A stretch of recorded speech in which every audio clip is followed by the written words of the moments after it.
Good morning. Good morning. I'm audible, I'm visible.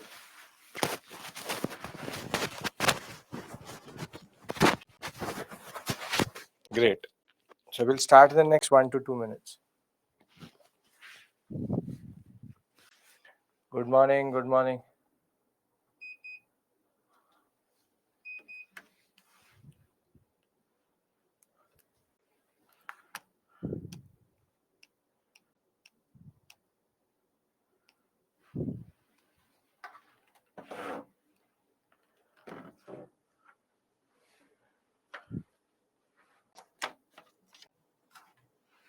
Good morning. Good morning. Good morning.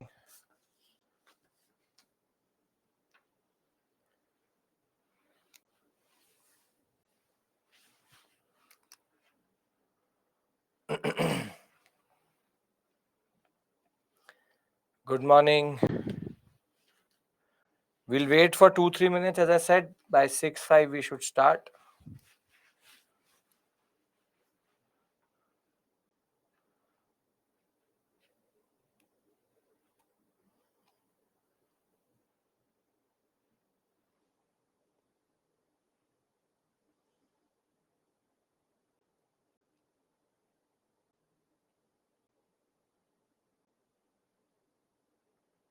Pre-Gandhian means before Gandhi.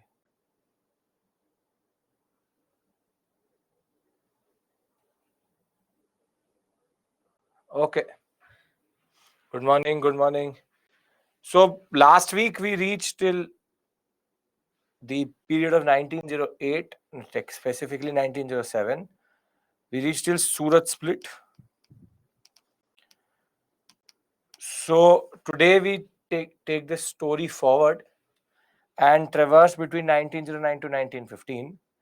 So today we'll be discussing the 1909 Act, also called Morlemento. But first we will discuss what is called revolutionary activities, part 1. In this we'll have Abhinav Bharat, Yugantar. Thereafter we'll go to Gadar. From Gadar we'll go to Morlemento, and then last topic is going to be Home Rule League. Tomorrow we bring in Gandhi. So Gandhi Advent is tomorrow. So tomorrow we'll traverse between 1915, 1917, maximum 1919, wherein we'll reach till Rowlett. So Wednesday is this. Thursday we'll have Rowlett and NCM. Rowlett and NCM. That is Thursday. And by Friday we should be in the Swarajist No Changes territory, poising to start CDM. That is the basic agenda for this week. We'll start at 1909 and we'll cover 20 years. We'll cover the period between 1909 and 1929. And today's agenda is to first understand revolutionary activities, then we'll discuss Gadar, then we'll discuss Morlemento, then we'll discuss Home Rule League. So now we are going into that section in which we have multiple things happening within years. And when we'll reach 1929 this week, Friday, thereafter, next week, we should give India independence, because we'll go from 1929 till 34, then 35 to 40, then 40 to 47, thereby completing our story of modern India. And then we have 3 classes or 3 modules which deal with post independence, and on 15th we will finish our course vis-a-vis modern India. 3 classes on post independence. First we'll discuss partition integration, then we'll discuss linguistic reorganization, and then the wars and regional equality. We'll discuss all of that. 3 modules of post independence. Remember that paramountcy and all I do under post independence, because it makes more sense there vis-a-vis discussing princely states. So generally, for somebody who has been wondering, ring fence, this, that, paramountcy, post independence, I do it because there is continuity. Here it breaks the flow itself. So everybody's ready? Can we start for today? Yes? Great. Perfect. So today's agenda, pre-Gandhi, before Gandhi, what happened, and after Suraj Smith, what happened. So as always, what I am going to do is that I'm going to give you a timeline, and thereafter, we will go into the nitty-gritty, then we'll back to the timeline, and then we'll move forward in that way. So what I'm giving you right now is basically a snapshot of what are we going to cover generally. This timeline is very, very important for you because it helps you revise and generally know the chronology of events which is happening, because chronology based questions come, but the dates don't come, but the names come. So you need to know where they are vis-a-vis chronology. What is even more important than that is that you will not find this in any standard book. So you need to have a basic understanding of timeline so that you can answer any standard question, because half of the questions can be done by just knowing the sequence of events. So what I'm giving you right now is a snapshot of what we are going to cover, and thereafter we'll go into the nitty-gritty and we'll back to the main timeline again. So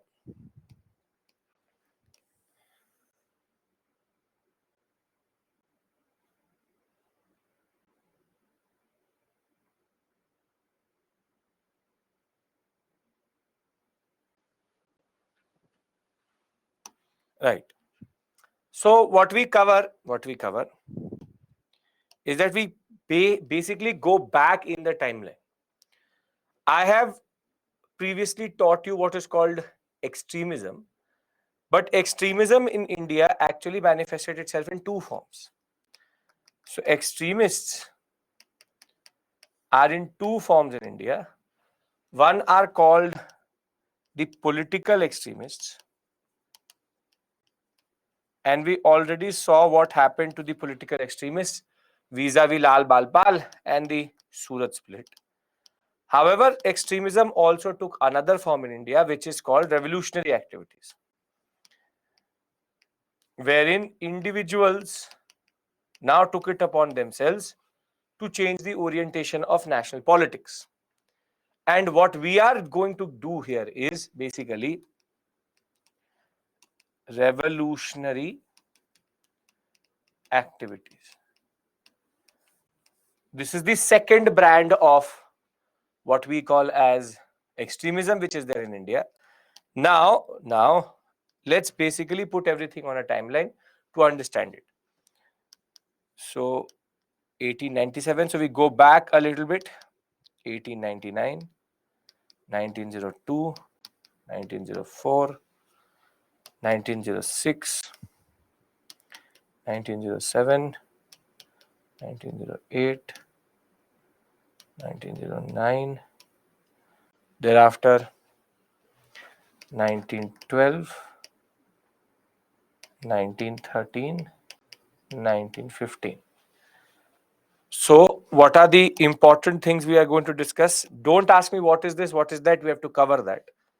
So we'll start with the Chapekar brothers assassination of Rand. Thereafter we'll go into Savarkar brothers forming the Mitra Mela. Then we'll shift to Bengal and the formation of Anushilan Samiti.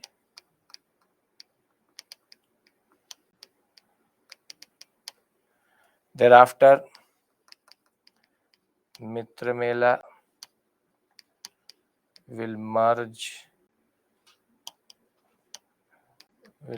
with Abhinav Bharat.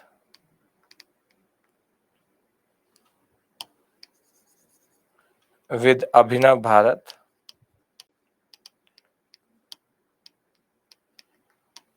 The Yugantar group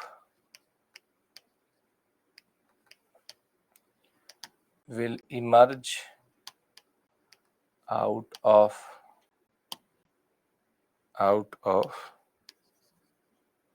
Anushilan Samiti.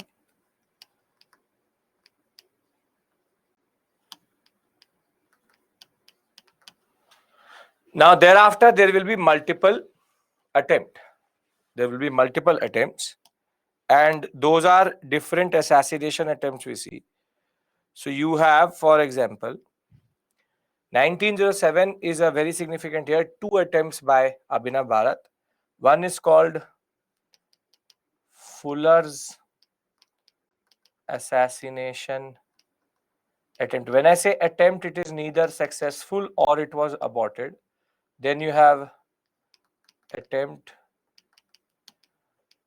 to derail the train of Fraser. Then in 1908, we have the successful assassination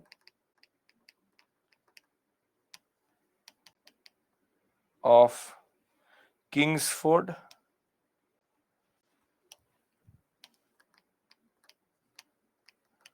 which is called Alipur conspiracy case. Alipur conspiracy case. Thereafter, 1909 is a very significant year because there are 3-4 things which happen together. First, you have Morley Minto reforms, which we'll discuss after we've discussed the revolutionary activities.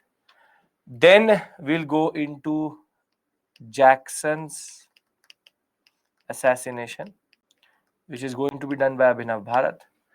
And there will also be one more thing which will be done, is that a person called Madan Lal Dhingra will assassinate a person in London. Assassinate Curzon Willie in London. Thereafter, 1912 is considered the Delhi conspiracy case, Harding bombing, and the period between 1913 to 15 is Gadar movement. And in between that, we will also discuss the revolutionaries abroad.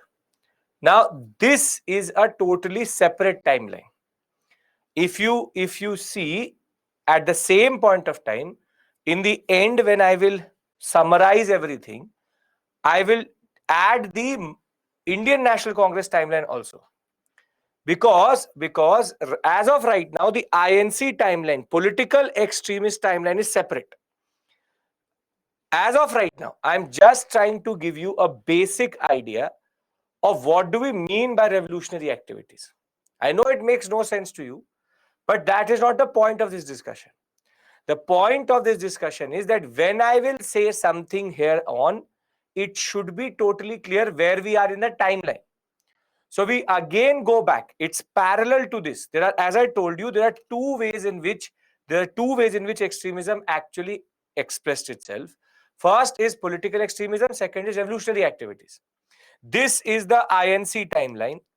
This is the parallel timeline, which is revolutionary activities. I will tell you what is revolutionary activities. We will discuss that. The basic point of the matter is that remember that when I am teaching you this timeline, in 1907, when Fuller's assassination attempt has been made, Surat split has already happened. When Swadeshi movement is going on, Yugantar group has been created. There are multiple things which are happening in the Indian subcontinent. One timeline I covered with you on Friday. Now we are discussing the story between 1897 to 1915 called Revolutionary Activities Phase 1, and the second brand of revolutionary activities which happened, which is basically, or rather extremism which has happened, which is individual heroism as it's called. We'll discuss that. Simple point is, none of it has any reference to you.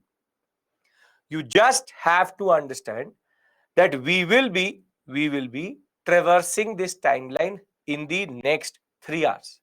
And this is a parallel timeline to Indian National Congress. Because if I don't give you this, and then I start writing 1897, 1899, then what happens is you start to get confused. Where are the two timelines there?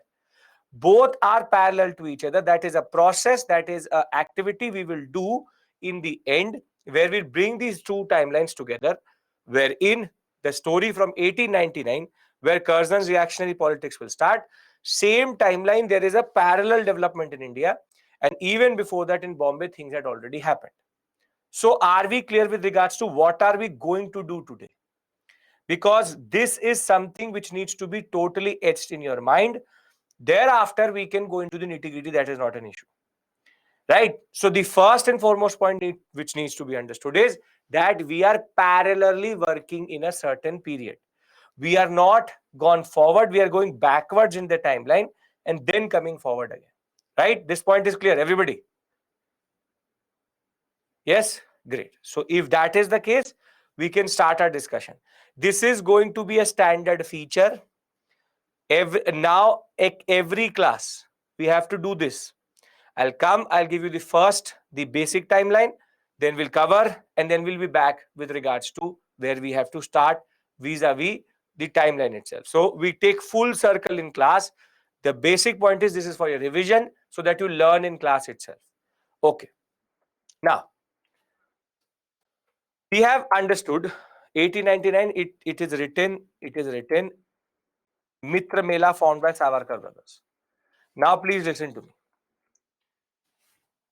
See, the first brand of extremism which we saw was about political change, being the part of the INC, passing resolutions, going into the INC, trying to change the agenda of the INC.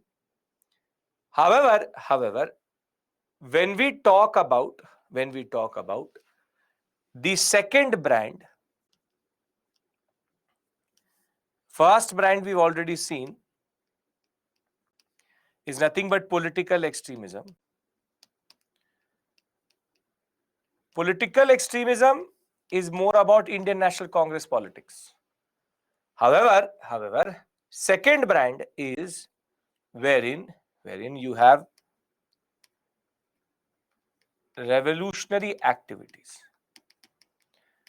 This starts in 1897 with the Chapekar brothers, who were reading Kesari and Maratha and were actually influenced by Bal Gangadhar Tilak, and they will go and actually assassinate means is to kill, assassinate what we call as a plague commissioner. He was a British officer who was assassinated by the Chapekar brothers, called Rand. Now this is where a new brand of ideology emerges, which was totally separate to what the political extremists were saying. The revolutionaries, they had a very straightforward agenda. The revolutionaries had a very straightforward agenda that the British do not fear the Indians. The British don't understand that they are not welcome here. So therefore, revolutionary took it upon themselves vis-a-vis what are called revolutionary activities, acts of individual heroism or acts of individual assassinations, wherein certain people will take the law and order in their hand, and therefore they will make the British pay for or try to send a message to the British that you are not welcome in India.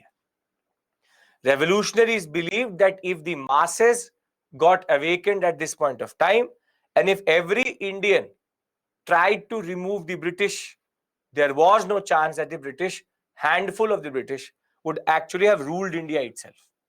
So they didn't believe in mainstream politics or getting constitutional reforms or constitutional concessions.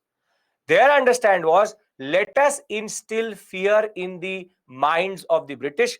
Let us tell them that they are not welcome here. Let a bureaucrat, before he comes to India, know be it an ICS officer, be it any type of officer, judicial, ICS, anybody, he should know that he has the chance of losing his life, because if he starts to show certain brutality, we the Indians will also not be silent. This is a totally different concept vis-a-vis now. The concept of violence was now going to be personalized, wherein, for example, you have Chapekar brothers, you will have Khudiram Bose, you will have, for example, you will have the different attempts on the officers who used to represent the brutality of the British, all to send a message, and the message did go through.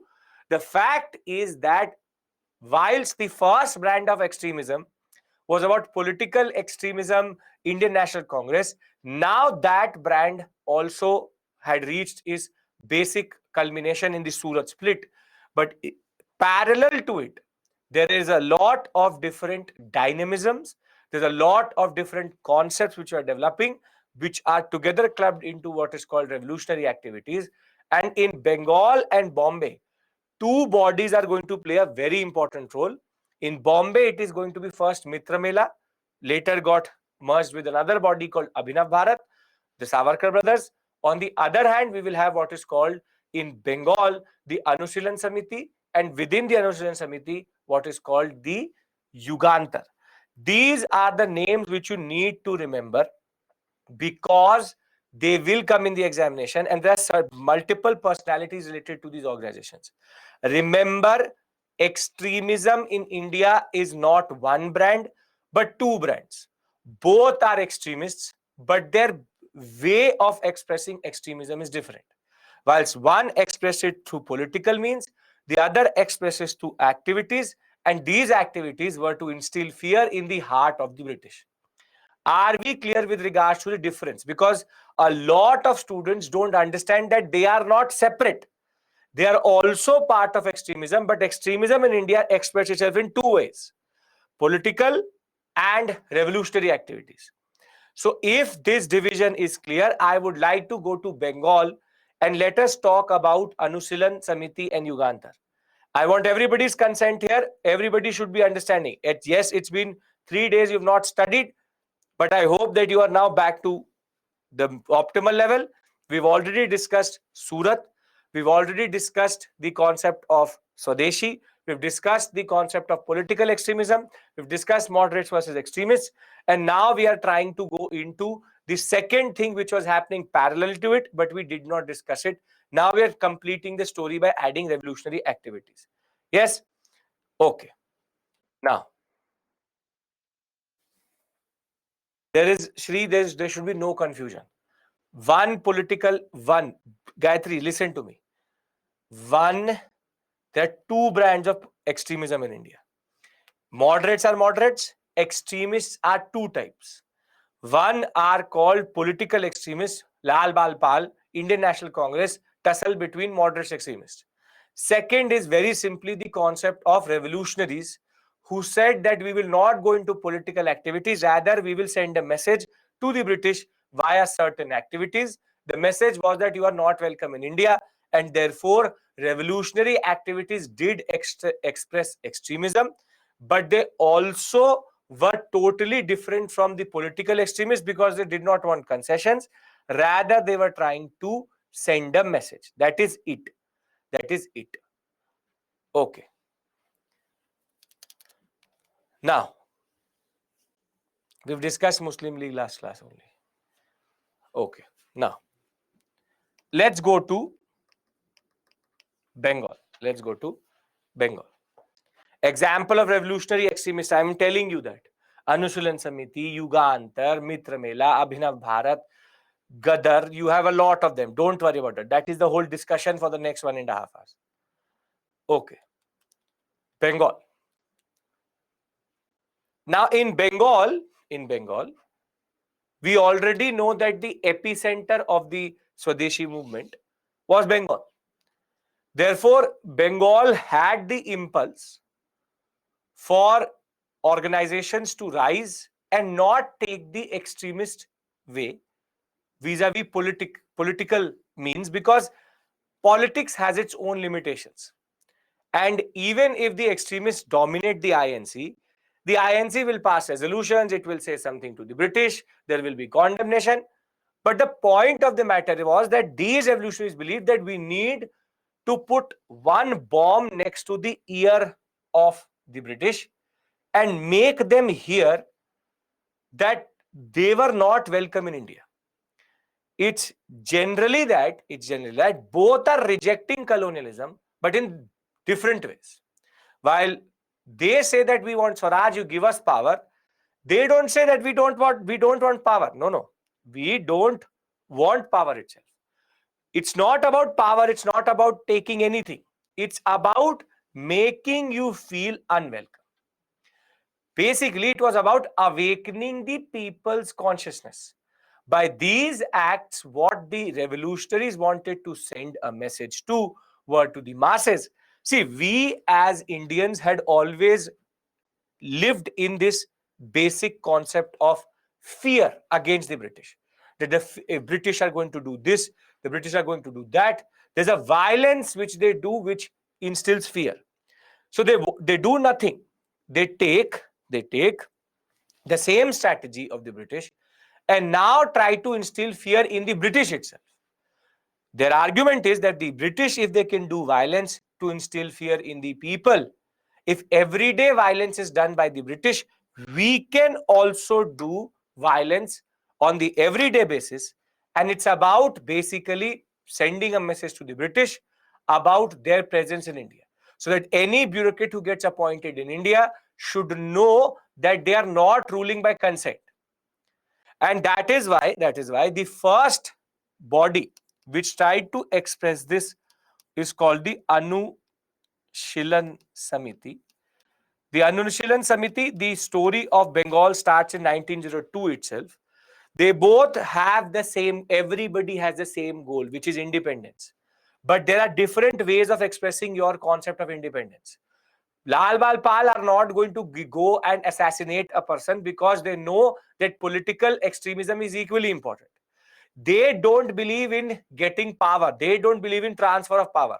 They believe in it's about just sending a message. It's about removing the fear of the hearts of the people that you need to fear the British. It's about showing to the people that we have the capability of destroying the British if we all take up arms. So the basic point of the matter is extremists always believed that we reject colonialism, but their rejection expression is different. Lal Bal Pal expression is based on politics. Here it is more about how you express it via creating a certain type of environment and instilling fear into the British itself. It's about sending a message to the British that your rule is unwelcome, that every bureaucrat should technically sit in their chair as they sit in British India and know that they can be killed at any point of time by an Indian who does not want them there. It's about sending a message to the British, you are unwelcome here. That's it. It's a very simple and noble task which they are trying to do. We want to show to the people that the British can be killed, and we will kill them to send a message to the people that you don't need to fear these people. The most interesting point is that the people they target were also very what are called brutal bureaucrats. For example, Fuller, Fraser, Kingsford, all are considered very sadistic, very brutal British officers. So therefore, they said that if you are going to be bad with us, we will also be bad with you. That's the basic point. So in 1902, Anushilan Samiti is formed in Bengal, and the basic task which the Anushilan Samiti started was that we want to train the youth in the process of politics, moral and physical training, so that they can also learn how the politics of India works, and they have physical fitness and moral understanding of how to take the national movement forward. However, Anushilan Samiti is a little bit conservative. Because they don't want to do assassinations. They don't want to create a certain sense of fear. So for 2 years, Anushilan Samiti is going to do this, which is to train youth. Train youth. It is rather going to be a group which emerges. It is going to be a group which emerges within it, and it is called the Yugantar.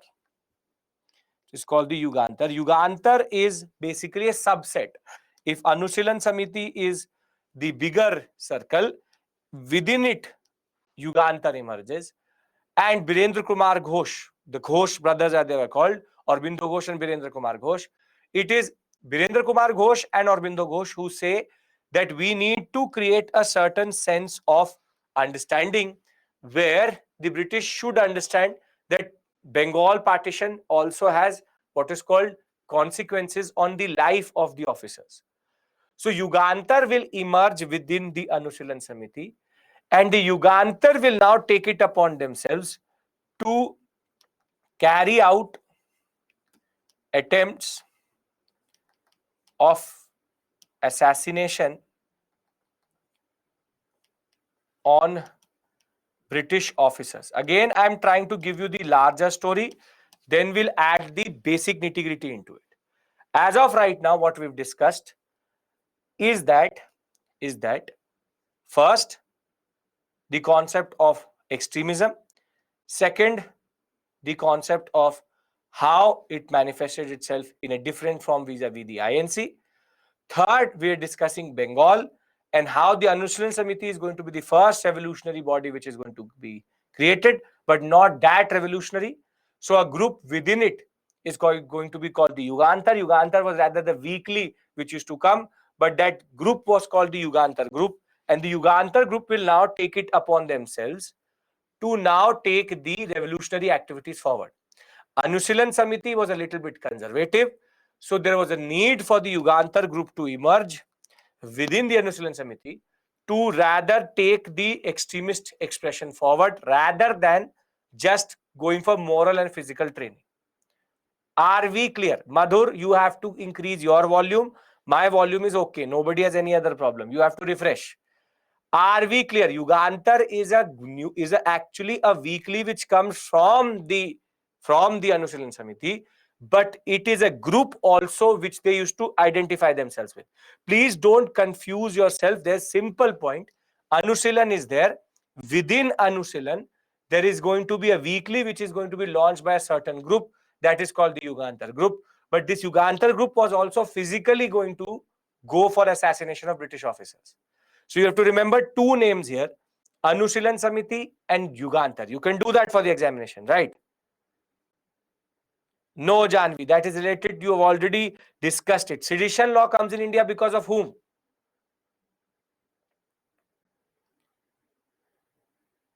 Sedition law comes in India because of whom? Very good. Aliza, Himanshu, great. Sachin, perfect. The Wahhabis are the ones why there was a need to bring in sedition law, not because of revolutionary activities. So don't forget as we go forward. We've discussed this in which module? We've discussed under which module? The concept of sedition law. What is the module? Come on. Yes, social justice reform movement. Go back to the Muslim reform period and check. There is a mention of sedition law vis-a-vis Wahhabis. Okay. See,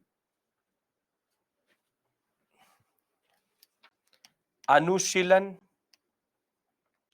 is a samiti, is a group.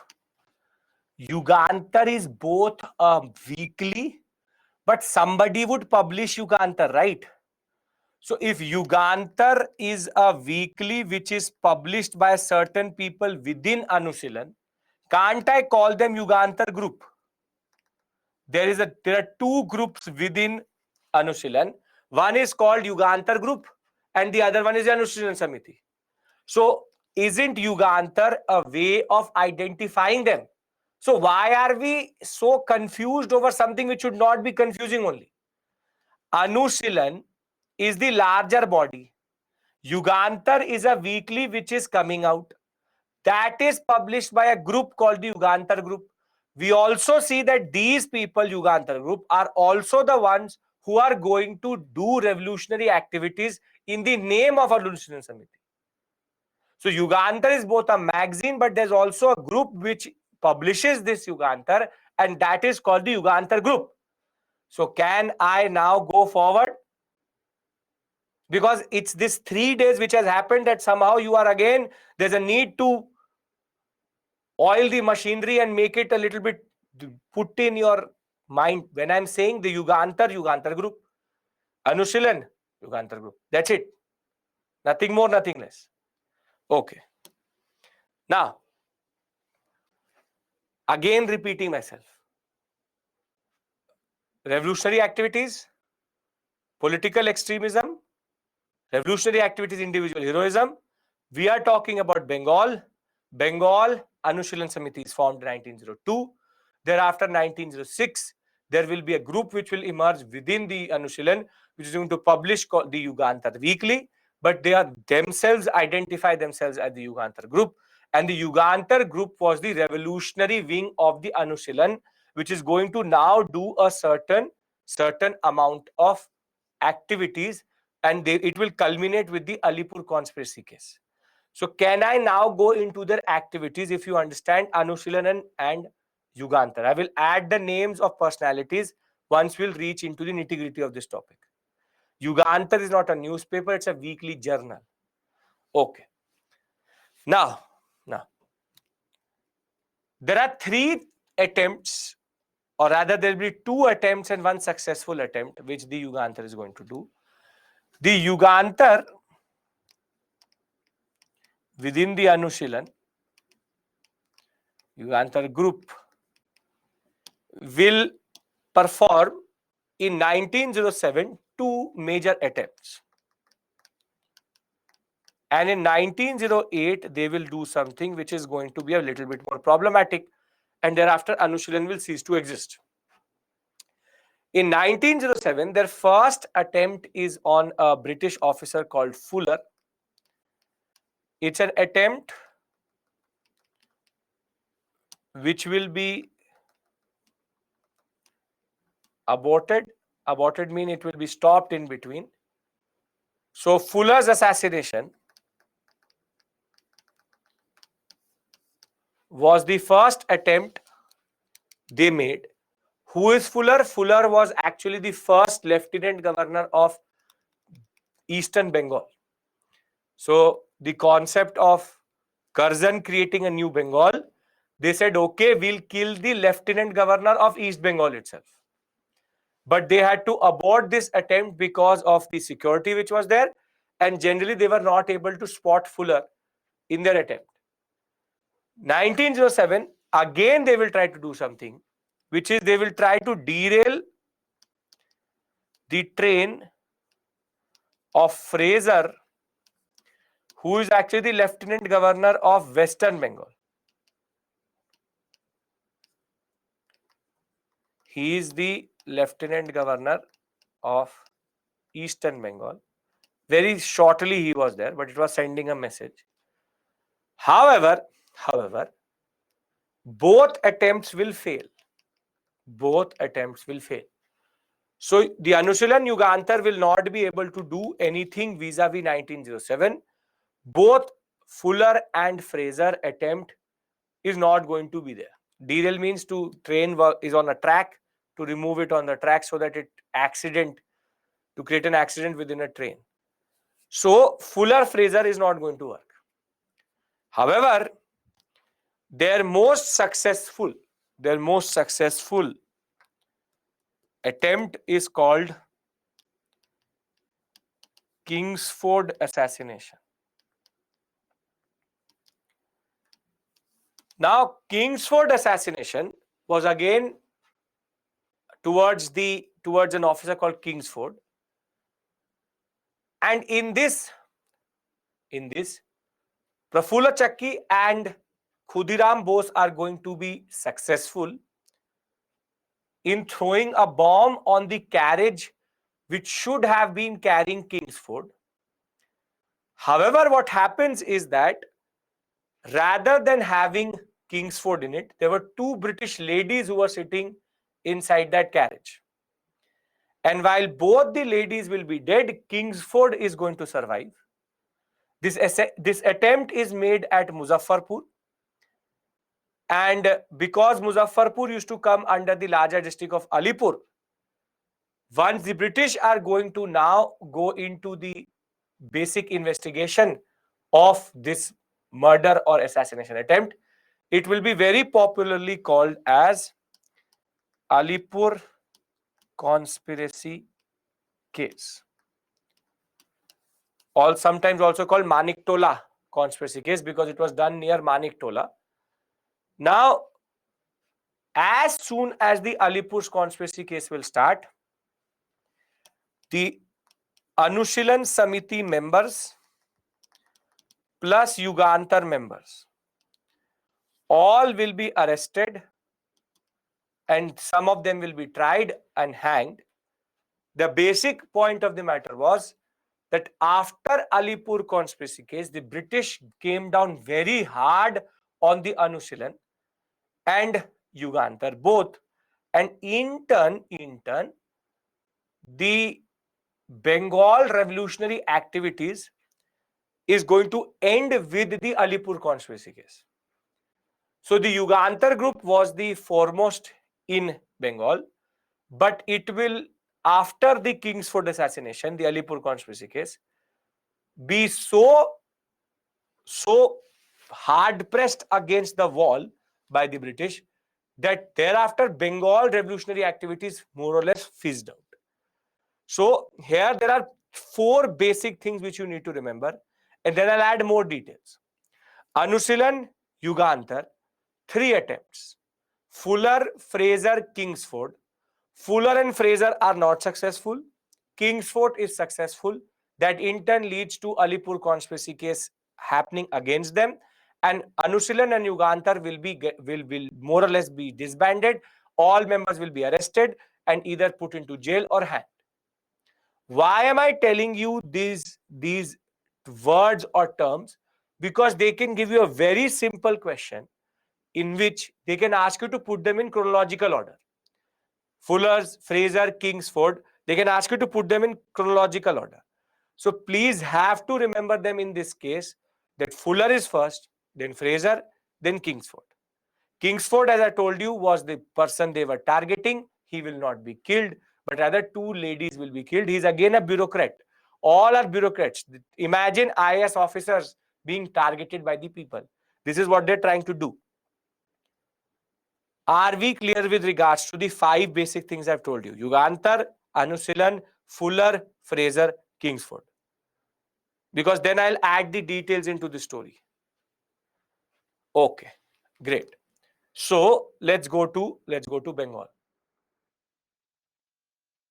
So in Bengal, the first revolutionary group which emerged, there was already a lot of activities which were happening since 1870s in Calcutta. But the first revolutionary body which is going to emerge in 1902 in Midnapur and in Calcutta, what is called the Anushilan Samiti. In Midnapur, it is going to be under the basic leadership of Gyanendranath Basu, but it is rather the other group which is more important, which is the Calcutta group, which is Pramod Mittar, Jitendranath Banerjee, and Birendra Kumar Ghosh. Now, Birendra Kumar Ghosh and Aurobindo Ghosh are brothers. They are called the Ghosh brothers. And these personalities are going to be very, very important in larger preparation, because they are now sprinkling the names of these personalities. If you have seen the 2022 paper, you will know that Birendra Kumar Ghosh's name came. And they asked who are associated with the Gadar movement, and Birendra Kumar Ghosh was given. So you need to know these names. The ones which I am marking are important. 1, 2, 3, 4. Any issue in remembering these 4? Jitendranath Banerjee, Birendra Kumar Ghosh, Pramod Mittar, Anushilan Samiti. Now I'm adding the details where it matters. 1902, Anushilan Samiti will be formed. But what was the basic task of the Anushilan? The basic task was physical and moral training of the members, and they will not do anything as a body till the Yugantar group is going to emerge within it. Now, these are the two brothers who are considered very, very important. Birendra Kumar Ghosh and Aurobindo Ghosh. These two personalities are going to be extremely important for the Bengal, what we call as Anushilhan. Now, within Anushilhan, in April of 1906, there will be a new body which will emerge, which is called the Yugantar group, or which used to actually publish the weekly called Yugantar. And they will now take it upon themselves to do activities which could now have significant repercussions on the British psyche. So Anushilhan, it will be Birendra Kumar Ghosh and Bhupendra Nath Datta who will come out of this group and say that we need to go a step further.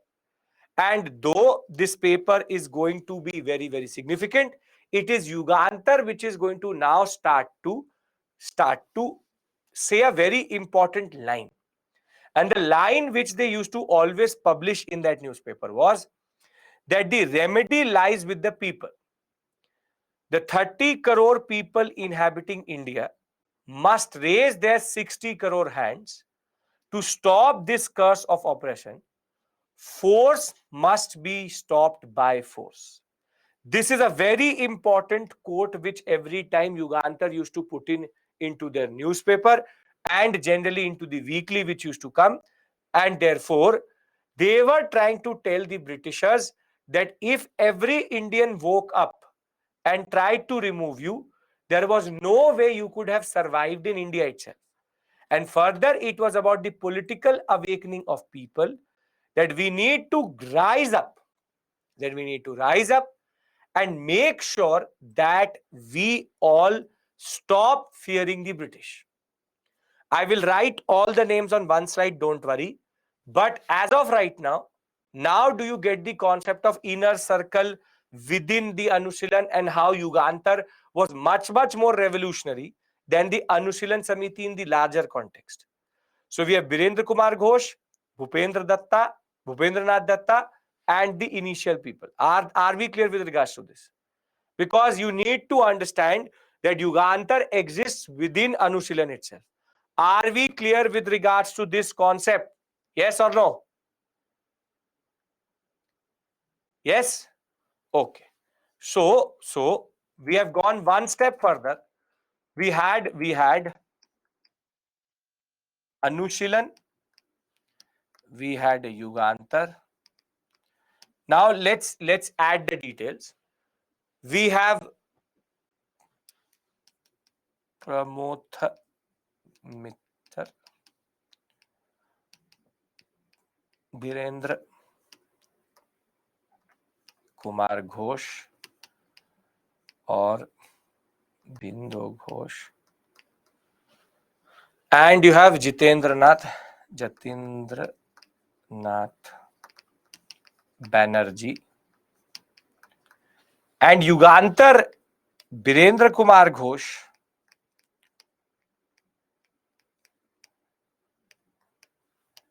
and Bhupendra Nath Datta are the ones who are involved. Total 5 names. Technically, one is getting repeated. Can we remember them? I'm writing them down so that you don't get caught up in the slides itself. We have to remember this slide. You have to remember the basic story about these people. As I said, Yugantar is within the Anushilhan. And you can see that there's a link between Yugantar and Anushilhan, and that is Birendra Kumar Ghosh. Now, what are the activities which they do? So, whilst Yugantar and Anushilhan exist, the also other bodies which were emerging in Delhi, in Punjab, and a person called Ras Bihari Bose and Sachin Sanyal. Remember, Ras Bihari Ghosh and Ras Bihari Bose are different. Ras Bihari Ghosh is a moderate. Bose is rather an extremist and a very important personality related to the INA. Related to the INA. Therefore, Raj Bihari Bose and Sachin Sanyal will start to also organize secret societies across Punjab, Delhi, in different parts of United Provinces, UP. There are also other persons such as Hem Chandra Kanungo, who went abroad to get military training also.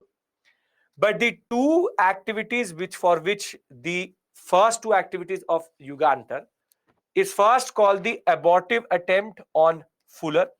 Fuller was the first Lieutenant Governor of Eastern Bengal.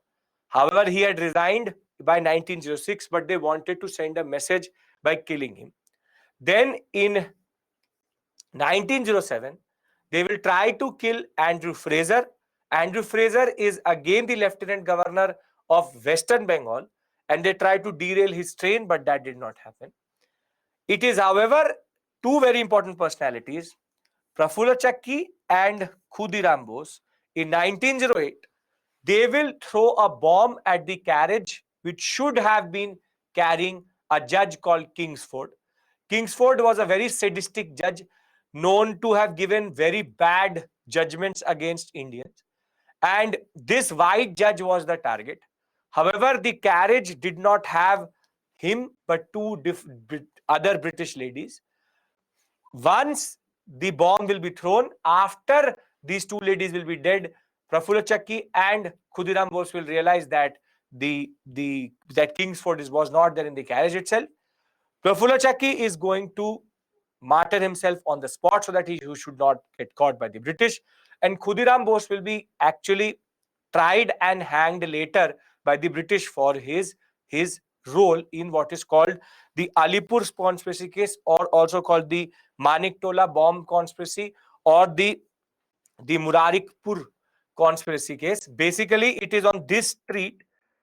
It is on this street. This is called the Maniktola in Muzaffarpur, that the bombing will be done. That is why it's called the Maniktola conspiracy case.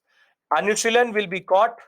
Both Aurobindo and Birendra Kumar Ghosh will be caught, and thereafter Anushrilan will be disbanded. Most of them will be put into the jail for life sentences.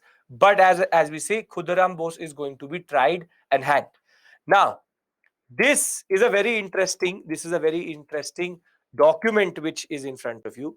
This is basically Aurobindo Ghosh's what we call the charge sheet, in the sense that when he actually got arrested, this is how everything was written down. That is Aurobindo Kumar Ghosh, his father's name, his age, his height, thereafter the way you have a specific mark. All of this we still use today, and how he was convicted for the Alipur conspiracy case. However, the band of the Anushrilan and the Yugantar together, these are the young men who took it upon themselves to show to the British that they were not welcome in India.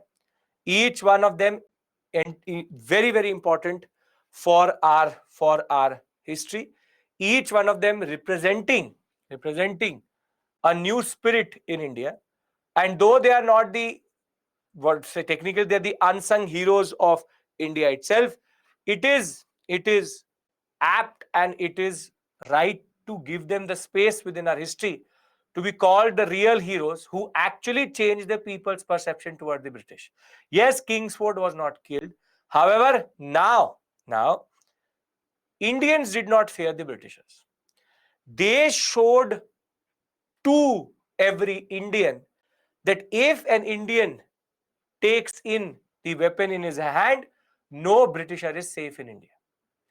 So the Anushrilan Samiti, though it will stop operating after 1908, it will, however, create a major rippling effect in Bengal, where the fear of the British was gone, and now mostly, remember, mostly bureaucrats did not want to get posted in Bengal. That was the fear they actually also instilled. That most of the people wanted to stay away from Bengal generally because of the revolutionary activities. All these pictures were clicked by the British when all of them got convicted. And the most interesting is the swagger of this personality. He said, you click my picture, no issues, but I click it on my own terms. So this is not their own images. All of these are in the convicted documents. So these all of them were arrested and tried and later either killed or put into jail by the British for their activities. Right? Are we clear with regards to Bengal story? They're very young. That is the basic point. All young men having an aspiration to remove the British from India. So before once, let's do one thing. Let's summarize this section. Bengal, what do we have to remember? Please pay attention now. First and foremost, you have Anushilan, then you have Yugantar, then you have Birendra Kumar Ghosh or Bindo Ghosh. These are two very important personalities. The Ghosh brothers, as they're called.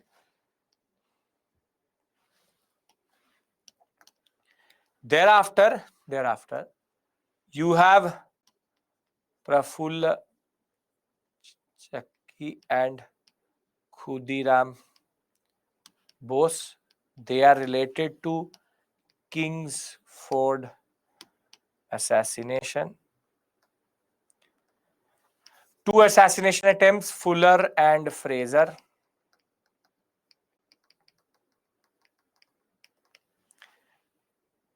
This is Ghosh only.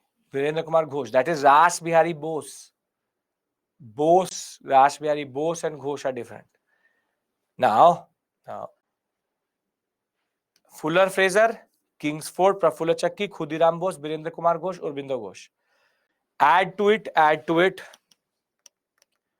Bhupendra Nath Datta. Can we remember all the things which are written on this screen? Yes?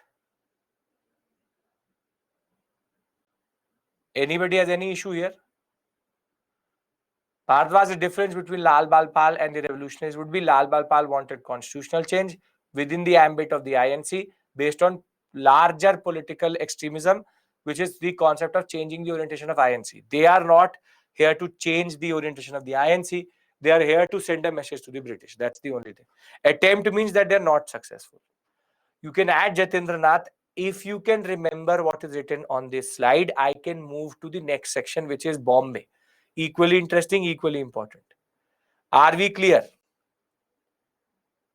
You can add more. This is the bare minimum you have to remember. Right? Okay. Now we go to Bombay. Now in Bombay, there's already these fellows are trying to fear. Yes, these are the ones who are trying to create a certain fear in the ICS officers. There are no women. Obviously, there will be no women in this body because it was about personal sacrifice and women will join it by 1930s. There will be revolutionaries later, 1930s, not right now. How many people in Yugantar, how many people in Anushilan? These are irrelevant things for you. Doesn't really matter to you. Derozio also have some aspirations, but Derozio was not about revolutionary activities. He's more about social justice reform. He's questioning the concept. Young Bengal movement is totally different. Khudiram Bose, Prafulla Chakki, Ghosh brothers, Fraser, Fuller, Kingsford. Are we clear with regards to the basic details? I don't want you to get caught up in things. The question are not going to be made on the Anusilan. Anusilan is part of the larger story here. Okay. Now, Bombay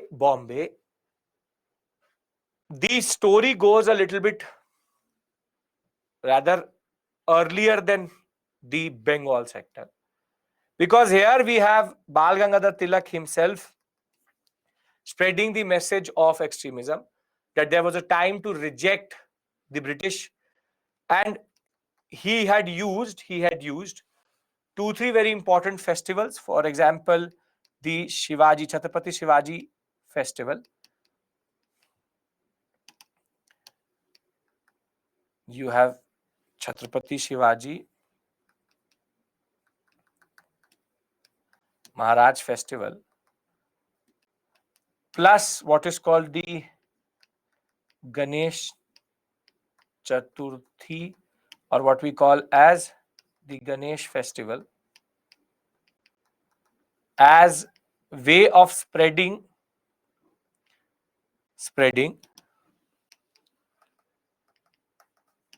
the message.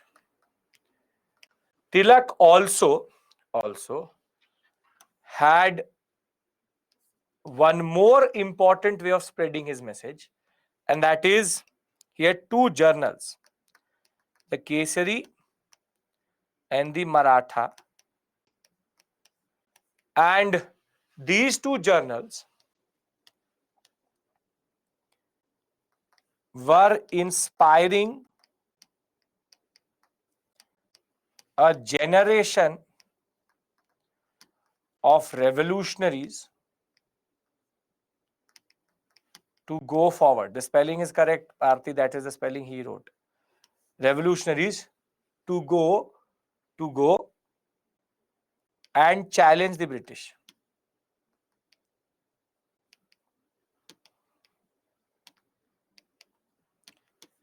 And it is actually going to be two of his disciples, or very, very, very close associates of Tilak, basically inspired by Tilak. And that is going to be the Chapekar brothers. The Chapekar brothers, please understand one thing. The spelling is correct. It's not written Maratha the way we write it. So, I'm not writing. This is how he wrote it.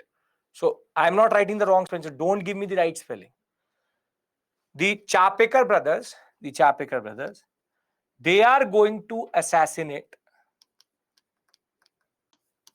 an officer, and he was technically the commissioner, plague commissioner, Rand, and they will successfully assassinate Rand. And that will happen even before something happened in Bengal in 1897.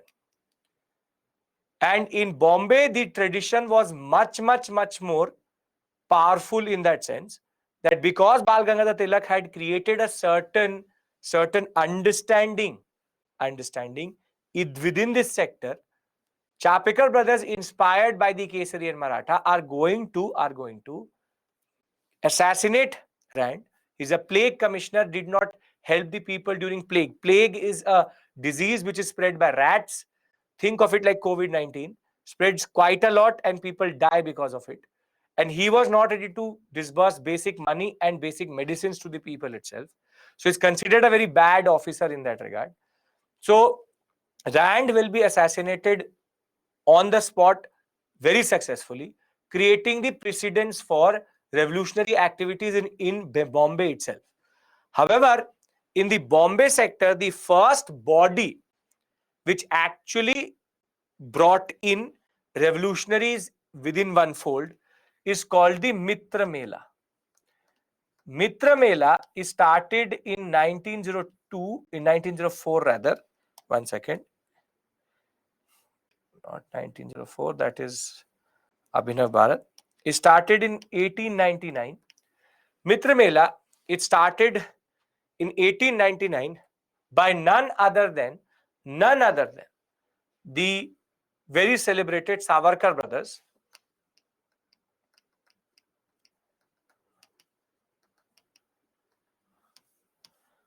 and they will bring all of the different revolutionaries under one fold. But at the same point of time, there will be another body which is going to emerge, which is called the Abhinav Bharat. Abhinav Bharat basically is based on the concept of what Mazzini was doing at this point of time in Italy. So in Italy, there's a person called Giuseppe Mazzini or Garibaldi, and basically they were starting what is called the Young Italy movement. So rather inspired by the readings of Mazzini, Abhinav Bharat had emerged, Young India in that regard. And Abhinav Bharat was a parallel body which was developing vis-a-vis, same period, vis-a-vis the Mitra Mela. And what is going to happen is to bring all of them together, In 1904, Mitra Mela and Abhinav Bharat will merge. It will become Abhinav Bharat rather than calling it Mitra Mela. So in 1904, they will actually come up and become the same body which is called Abhinav Bharat. So by 1904, there is what is called Abhinav Bharat. We'll discuss Mazzini and Garibaldi when we'll discuss world history. Okay. Now, Abhinav Bharat, the most important activity which it did was in 1909 when they killed or assassinated a person called Jackson. Again, an officer. Jackson will be killed, and when he will be killed, what is going to follow is basically British oppression. And though there's no specific conspiracy case with regards to that, the British will arrest every member of the Abhinav Bharat, even the Savarkar brothers, and thereafter, the Abhinav Bharat body is going to more or less fizz out, and the revolutionary activities in Bombay is also going to fizz out generally. So the story here is much simpler. The concept is very simple, that the first revolutionary activity, though in Bombay, is considered as the Ramosi peasant force. If you remember, we discussed the Ramosi uprising when we were discussing tribal and peasant force. And it was by Vasudev Balwant Phadke in 1879. It was about an armed revolt against the British, but it was suppressed by the British very quickly. Tilak was already spreading the militant spirit of nationalism and using violence vis-a-vis the Ganpati and the Shivaji festival, and his two very important journals, Kesari and Maratha. And it will be two of his disciples, Damodar and Bal Krishna Chapekar, who are going to murder the plague commissioner Rand, and one more officer who was there with him, the Ernst, in 1897. Thereafter, Mitra Mela, which was formed in 1899, is going to merge with Abhinav Bharat in 1904. Then in Nasik, Pune and Bombay, there will be a lot of places where the bomb manufacturing is going to start, wherein they wanted to use it against these officers. And in 1909, A.M.T. Jackson, who was the collector of Nasik, he will be killed by a person called Anant Lakshman Kanhare, and he will be a member of Abhinav Bharat. And thereafter, 38 people will get arrested, including the Savarkar brothers. And thereafter, Abhinav Bharat is going to cease to exist. And Bombay revolutionary activities is going to more or less fizz out, like what happened in Bengal. So again, the stories are very simple. I'm again writing them on one slide. I'm bringing Bengal and Bombay together, but I hope we all are on the same page vis-a-vis that. Are we all on the same page? You understand what is happening? I'm going from different parts of India to different parts to discuss how the revolutionaries activities manifested itself vis-a-vis in different areas itself, right? So very simply, our basic task is to move from one sector to other. We move where we were in Bengal, then we are now in Bombay, and thereafter we will now move to Delhi, and I'll tell you the Delhi conspiracy case. So it's a very simple concept. What you have to remember in the examination is Bengal and Bombay presidency. You have Bengal, which is very simply Anushilan and Yugantar. You here have Mitra Mela and Abhinav Bharat.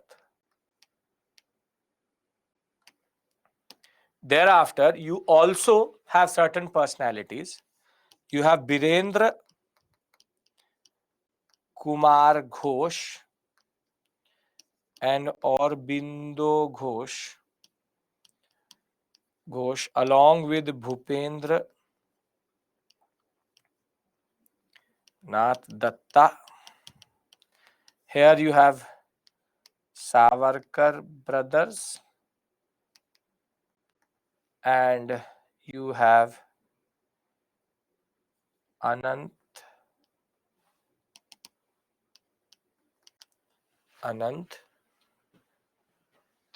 Lakshman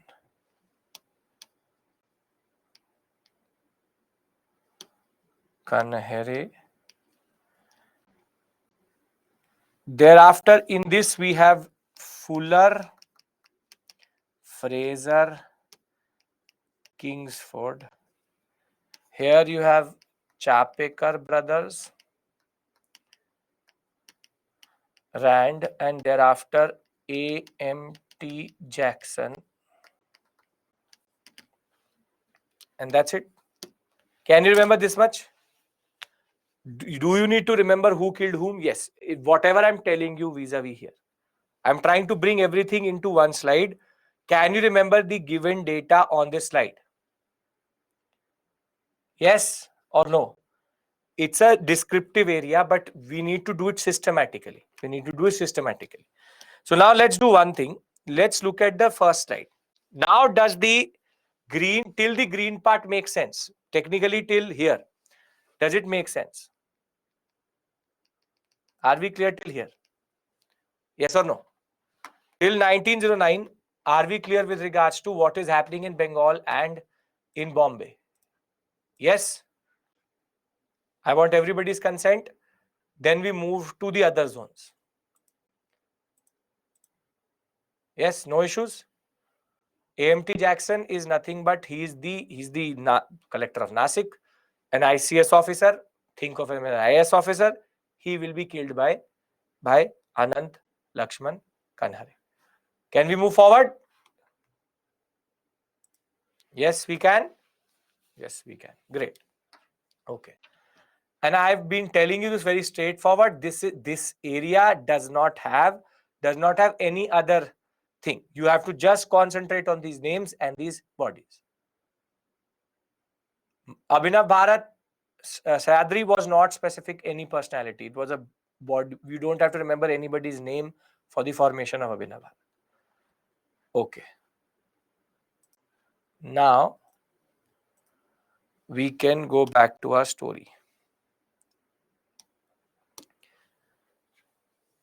Now we have to go to Delhi. But for Delhi, you need a little bit of context. You need a little bit of context, which I'm going to give you. Okay. Now, the last major activity which happened in India is called a very dramatic case, which is called the Delhi conspiracy case. Full name of A.M.T. Jackson, I don't care. I call him Jackson. Dost hai mera.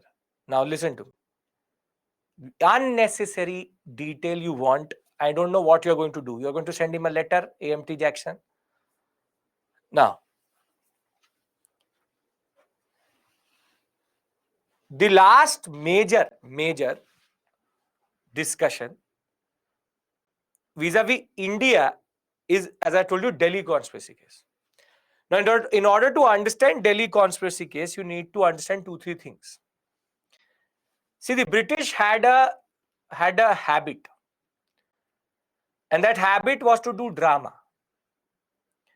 And that drama was basically called darbars. Darbars basically are nothing but big. You understand 26 January? You understand Republic Day, right? Republic Day, you understand? Think of it like Republic Day. That the darbars basically are big processions which used to happen, in which the British used to show power. And the first darbar actually happened in 1877, then in 1903, but both were in Calcutta, because Calcutta was the capital. So the darbars happened in Calcutta, 1877 and 1903, which is the Calcutta Darbar 1877 and Calcutta Darbar 1903. These are big processions created. There were the king and the queen used to come to India, and technically the emperor and the empress of India were here to express their power. However, the problem was that by 1910, the British started to realize that if we keep the capital in Calcutta, our bureaucrats are going to get killed left, right, and center. So therefore, in 1911, there was a decision which was taken, which is called the shifting of capital from Calcutta to Delhi. So in 1911, the basic announcement was made that Delhi will be the new capital of British India and not Calcutta, because Calcutta had already become an epicenter. It was becoming hard to manage India from Calcutta. The Britishers were now starting to fear. Technically, the Anushilin Samiti and Yugantar were quite successful in creating fear within the hearts of the British that if we stay in Calcutta, we will be for sure killed. So there were two darbars which happened before 1911, but now the British wanted to show power. And the power was that we will hold the darbar in 1911 in Delhi, and it is called the Delhi Darbar. The Delhi Darbar is generally considered a very grand event, which was technically taken through. George V had now become the King of England, and he had come to India. Certain decisions were taken. For example, Bengal partition was annulled. Basically, partition of Bengal was removed, but Bihar and Orissa were taken out of Bengal itself. So Bengal was made smaller. But this Darbar is considered one of the grandest event which the British did. And Ras Bihari Bose and Sachin Sanyal didn't like it. Sitting in Dehradun, Ras Bihari Bose said, "This drama does not go down my throat. I can't digest it. And the way the Red Fort today has been chosen a point of expressing our freedom. It was the Red Fort where the Delhi Darbar happened. And you can understand the symbolism of now why did Nehru give the speech of Red Fort. Because it was at Red Fort where Delhi, when it became the capital, that the British showed us strength and power. So we gave the first speech in independent India of the same place where the British expressed their sovereignty and power in that regard.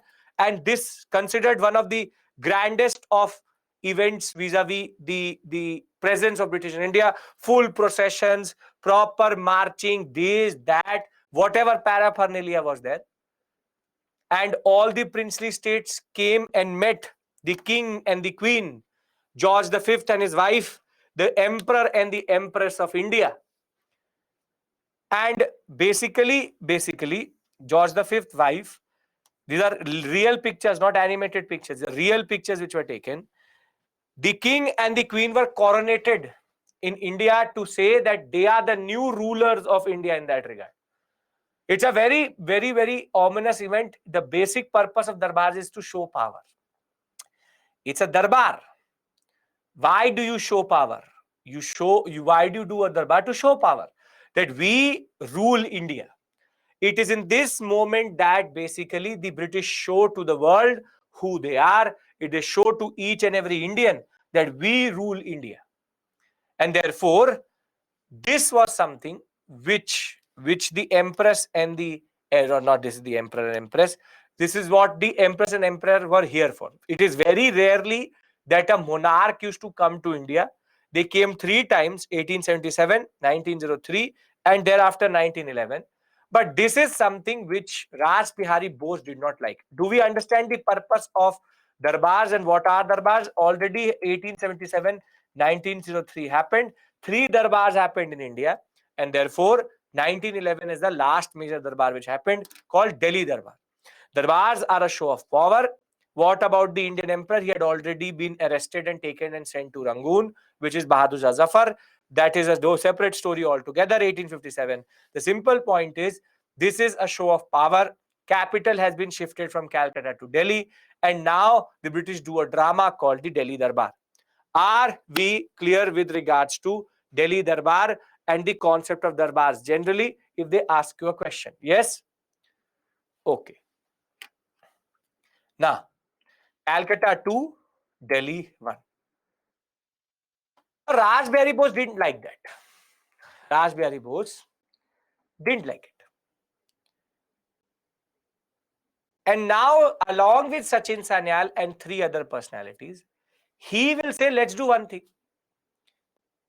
In 1912, the Viceroy at this point of time, his name was Harding.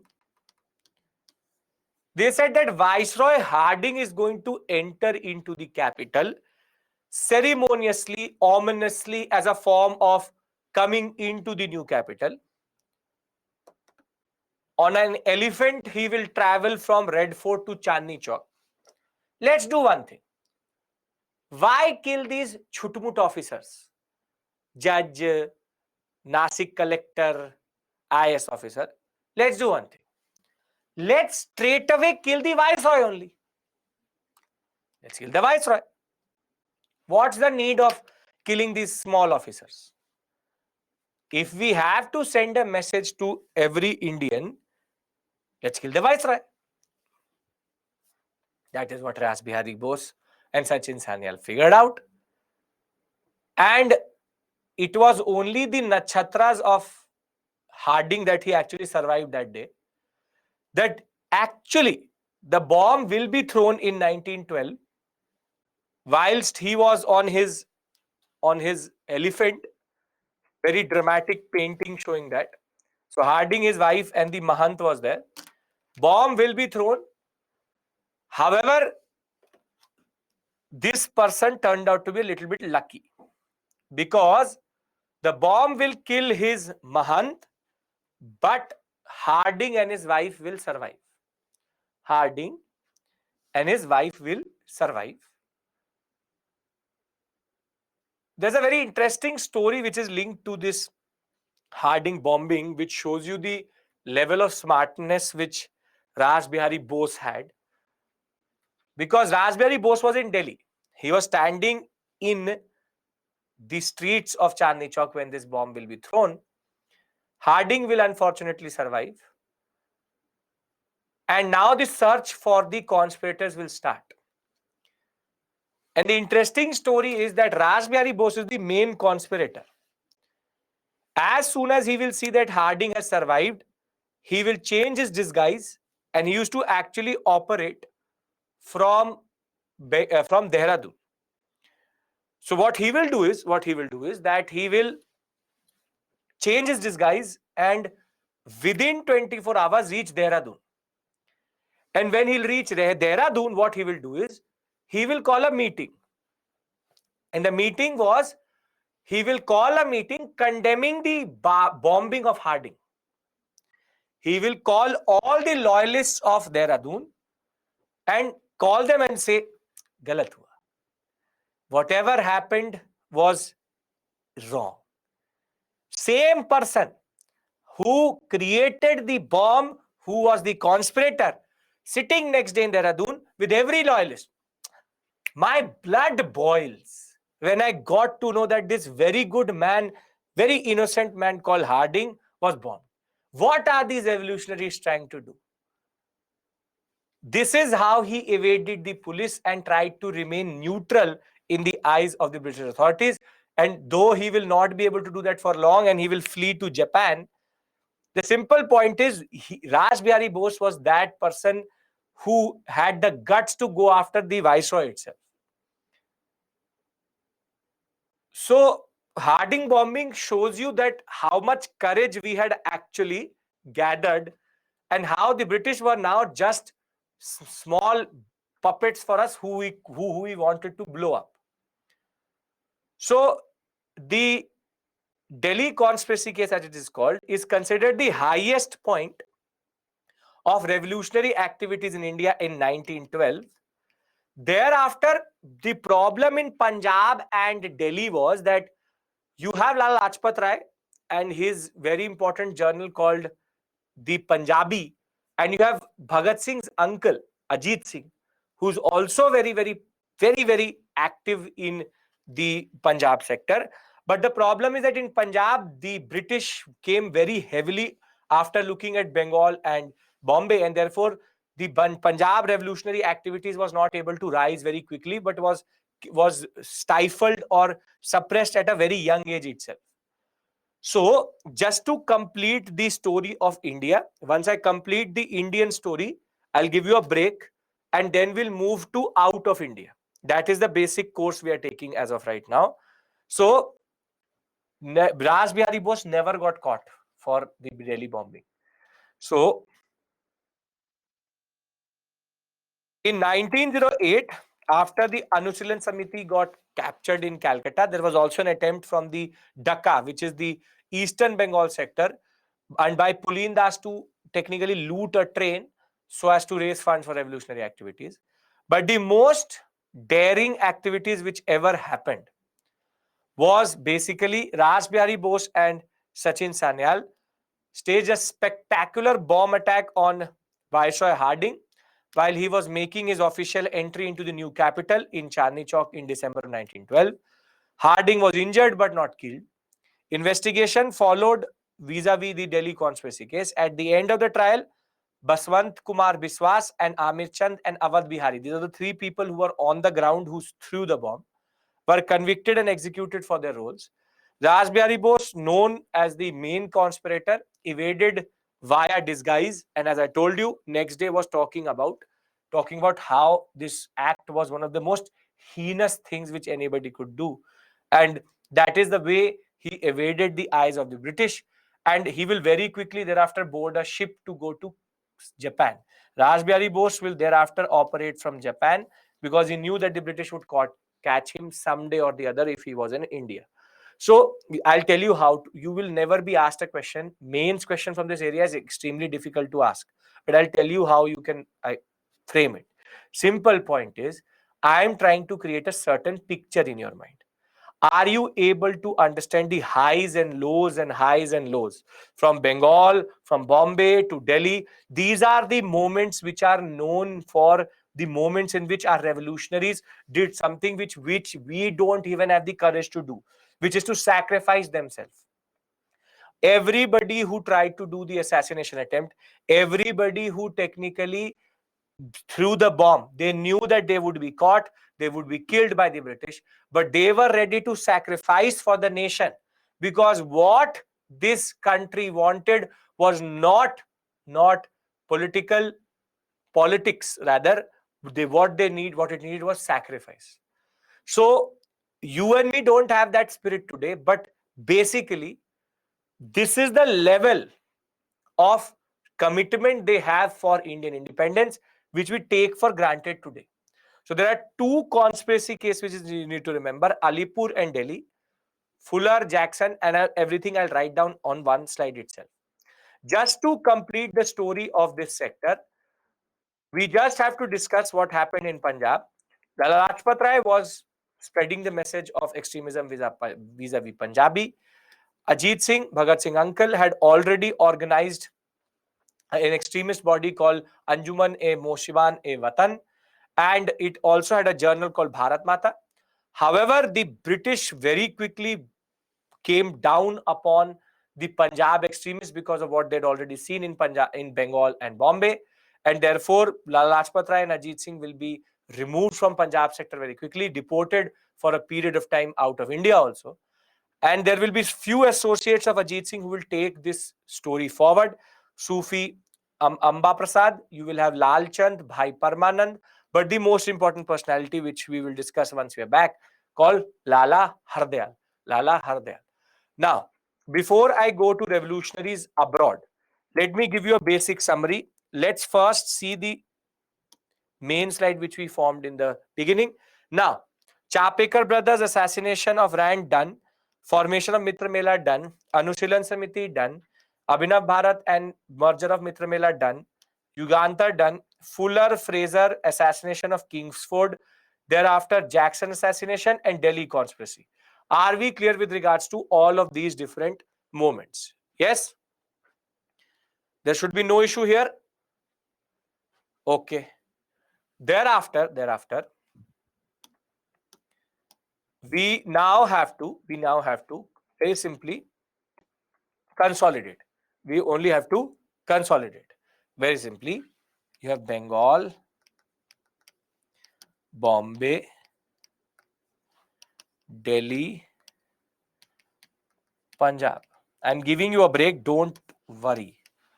Okay. Lala Lajpat Rai was a political extremist. He was a political extremist. Yes. Bengal, Bombay, Delhi, Punjab. Delhi, you have Delhi conspiracy case. You have Rash Bihari Bose, Sachin Sanyal. Punjab, Ajit Singh, Lala Lajpat Rai. Thereafter, Bombay, you have Mitra Mela, Abhinav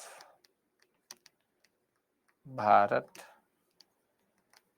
Jackson's assassination. Here you have Anushilan, Yugantar,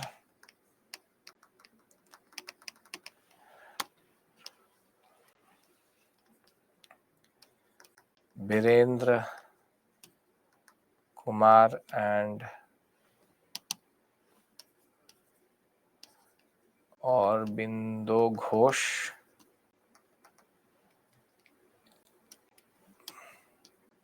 Bhupendra Datta. Here you have Anant Lakshman Kanhare, Khudiram Bose,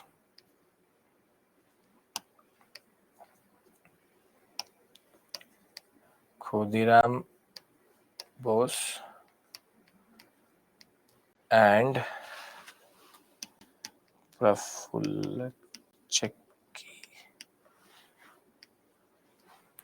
Lakshman Kanhare, Savarkar brothers. Yes, you can remember this much. He was accused, but he will never be caught. These are two different things. Remember this basic data. Now I'll give you a mains question from this section. Prelims question is most probably going to be match the following, this, that. Standard questions can be made from this area. Prelims question is not the difficult part. It's the mains question which can be made in a certain way. And once I give you this question, we take a break. Then we come back and go out of India. So what type of question can come?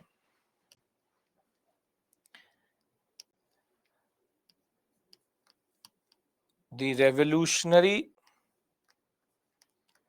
activities in Bengal and Bombay presidency were testimony testimony to the changing attitude of the youth in India. Elucidate. Can you write this question? You have to just basically tell them how are they different, what are the activities which they did, and how does it show a changing attitude. Yes? You don't have to write in post, you have to write it and send it to islive@byju's.com. Done? Can we take a break now? Yes? Okay. This was the most difficult section of this class, which is multiple places, multiple names. I think that much we can manage. Jackson will be killed, Shalu. Yes. Okay. You're asking me like you never send an answer. You send it in a PDF format to islive@byju's.com. Yes. Done? No issues. Okay. So it is what? 7:36. We come back at 7:46. Let us 7:47. And when we start again. Okay. See you. Lala Hardayal will discuss. Don't worry.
Okay, welcome back.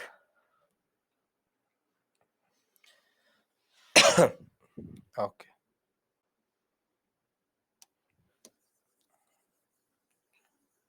You can send it to Target IS, IS Live, anything doesn't matter, Alzia. If you're getting it, it generates a ticket number in both. One it shares with you, one it doesn't share with you. So you send it to Target IS, doesn't matter. Send it to Target IS. Both are the same thing. Okay. Now,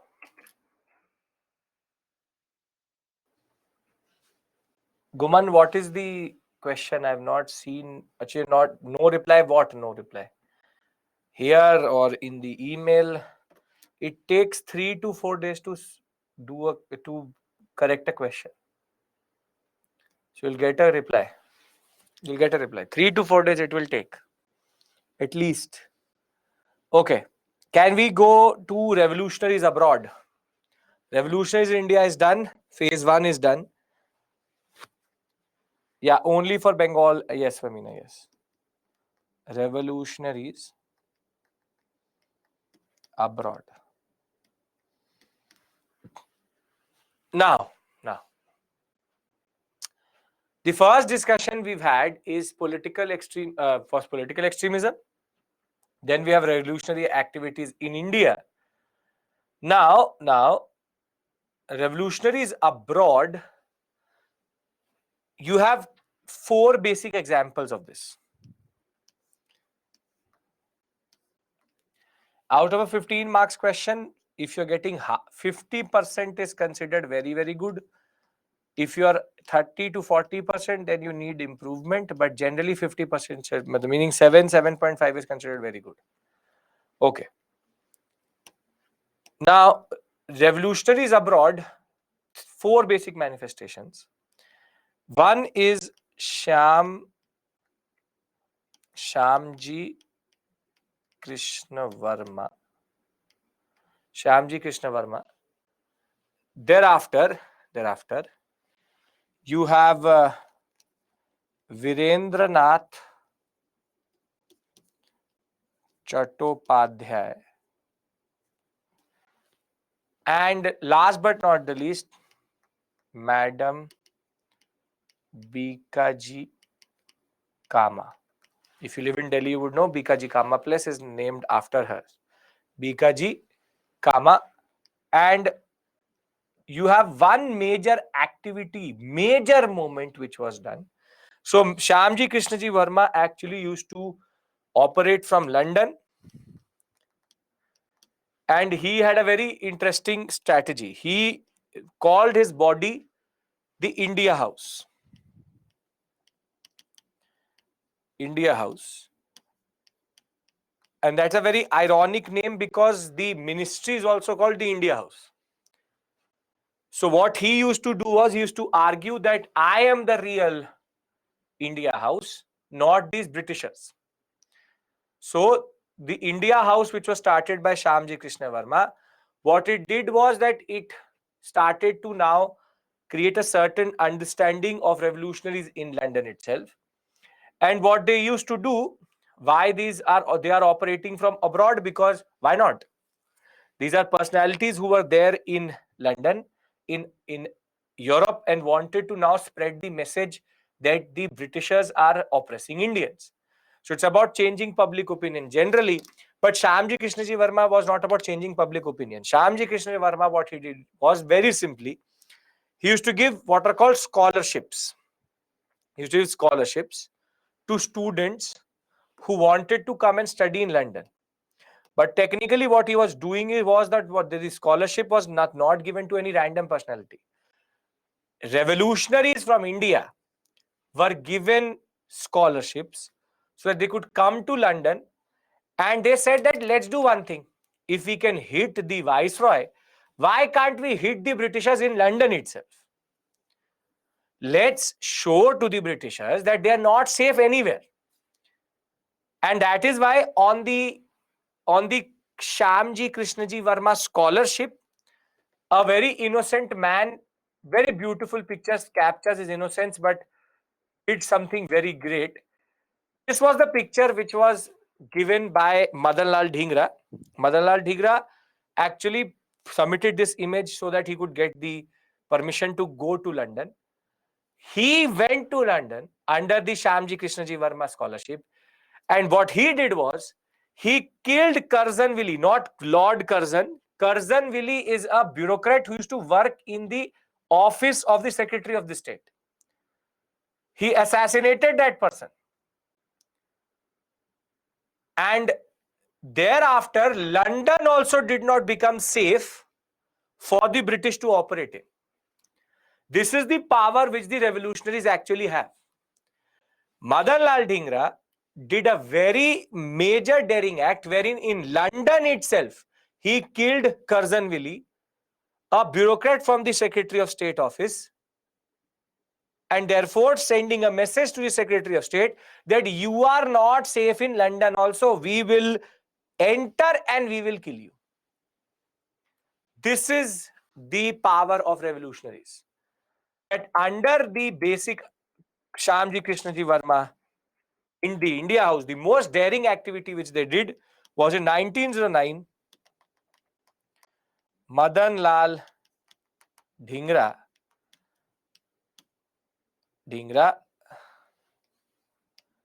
assassinated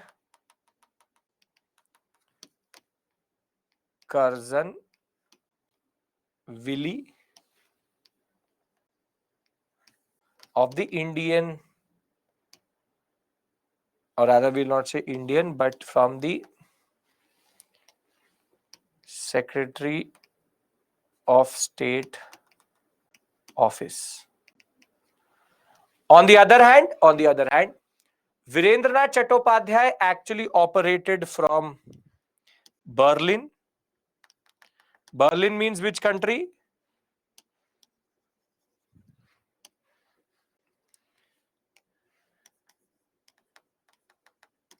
Yes, Germany. And Madam Bikaji Kama even had a proper flag committee there. She used to operate from Geneva and Paris. So you can see that France, Germany, London, meaning England, three major countries. Now there are Indian revolutionaries who are operating in this major area. However, the most maturest or the most evolved form of revolutionary activity is called the Ghadar movement. And the Ghadar movement actually is based in America. So very simply, you have the India House started in 1905 by Shyamji Krishnaji Verma, published a journal called Indian Sociologist. Lala Hardayal, even V.D. Savarkar were part of this society. Shyamji Krishna Verma actually gave what are called scholarship schemes to revolutionaries to come to India, to come to basically come to London. Curzon Willie was shot by Madan Lal Dhingra as a part of this scholarship scheme. And later, London became a breeding ground for revolutionaries generally. Thereafter, you have Bande Matram, a body and a journal which was published by Madam Bikaji Kama. She was operating from Geneva and Paris. She also got the help from what are called French sociologists. This is again a secret society in France. Virendranath Chattopadhyay from Berlin itself. Now, if we understand these three personalities, I would like to go to Ghadar. Can we discuss Ghadar?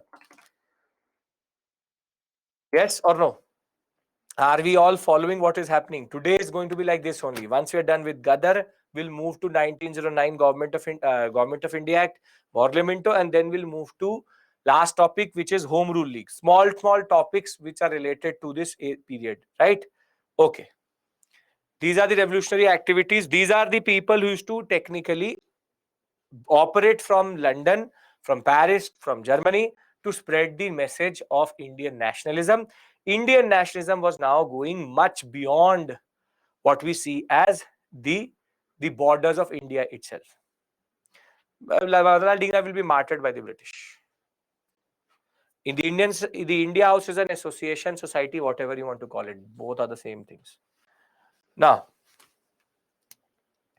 There are names, you can't help that. That is standard. How are they successful in spreading activities outside India? Meaning how? India was part of the British Empire. Indians can go outside abroad also. They go with them, they take with them rather the nationalistic spirit, and they start to operate from there. So what is the issue? How? Meaning they can't. They can, right?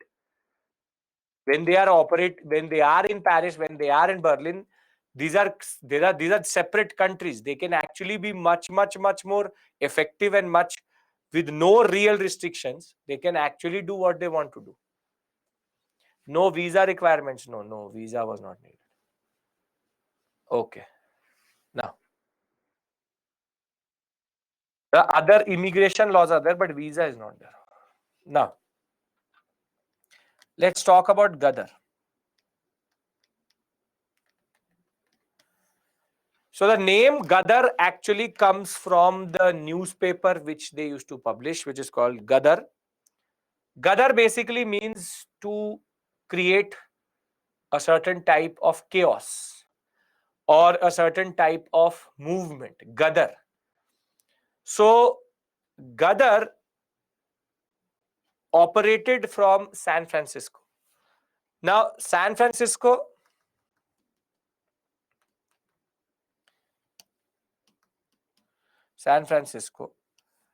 in the USA. Now, it was easier to operate from San Francisco or generally the USA because USA is a separate country. So the British have no real control over San Francisco. And very simply,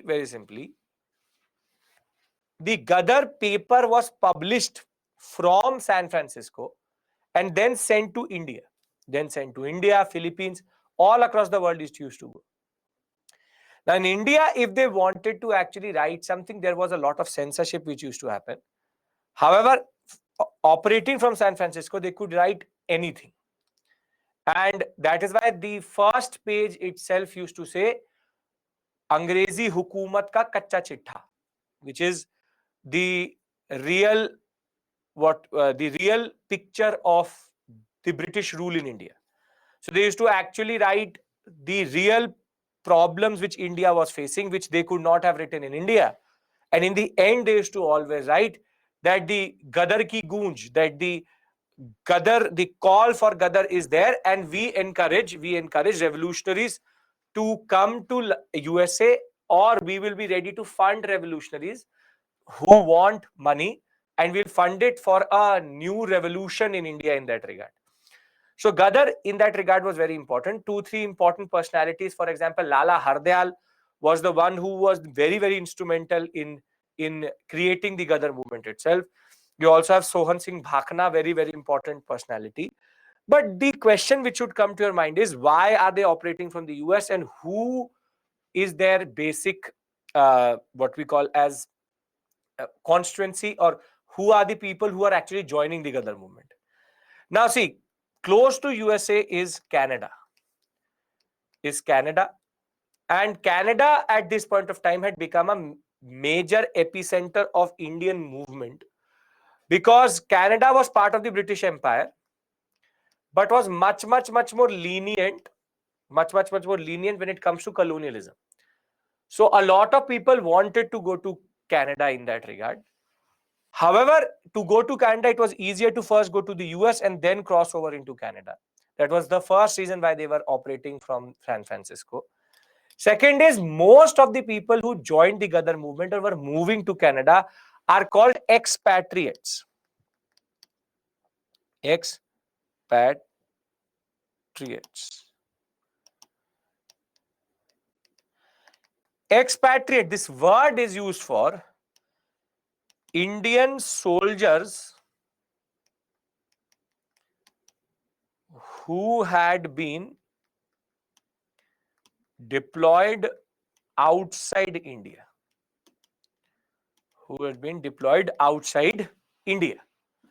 So very simply, what had happened was that, in this simple point was that the Indian soldiers were taken outside India quite a lot.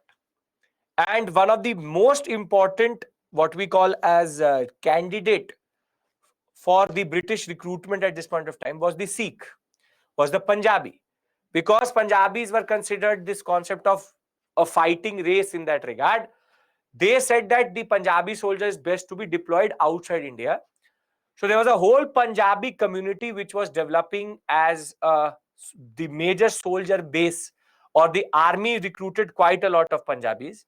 And once these uh, soldiers actually were deployed into, for example, Europe, in parts of the African sector, even in some parts of America, or even in British America, what used British Canada in that regard, they did not want to go back, and they started to settle down in America and Canada itself.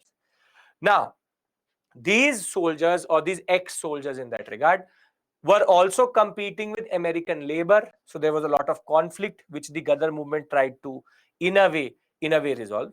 So there were three basic reasons why Ghadar operated from San Francisco. First, that San Francisco there is much more freedom. Second, that expatriates or ex-soldiers who had been deployed abroad were moving to Canada itself, most of them Punjabi. In that regard, very, very important. And third is the major population of Punjabis and these ex-soldiers in America and Canada, where there was labor conflict. So therefore, Ghadar movement tried to resolve it vis-a-vis Indian and American labor. And Ghadar movement is basically a very Punjab-centric movement. It's a very Punjab-centric movement, wherein the Punjabis wanted to change their image. Because if you look at the revolt of 1857, the DFF, the Delhi Field Force, it comprised of which regiment? Comprised of which regiment? Yes, it was the Punjab regiment. It was the Sikh regiment which was used to take back 1857. To take back whatever had happened under 1857. So there was an image that the Punjabi was loyal. There was an image that the Punjabi was loyal. And therefore, they wanted to show to the Indians that Punjabis were not loyal, but were rather keeping quiet at that point of time. So very simply, there are three simple reasons why Ghadar movement emerged. First simple reason is that there was a major Indian population in the Americas, mostly Punjabis, who had been ex-soldiers. And once you are an ex-soldier, they did not want to go back to India. Rather, they wanted to go to Canada. So because Canada was very, very close and was part of the British Empire, it was easier to go to Canada via America. That is why they were operating from San Francisco. And third is that they had much bigger freedom of writing anything, something which is getting published in America generally. So when we talk about the Ghadar movement, the Ghadar party, the Ghadar movement, started a weekly. The name comes from the weekly newspaper which was published, called the Ghadar, and led by Lala Hardayal. First issue came in 1st November 1913, then in Gurumukhi, which is the Punjabi language, 9th December. Composition was mostly Punjabi soldiers and peasants who had settled in the US. So the Punjabi soldiers went, so they called their families. Peasants were also settling vis-a-vis this movement from India to Canada, into America, in the US. There's a major movement because these ex-soldiers are pushing or pulling their families towards this sector.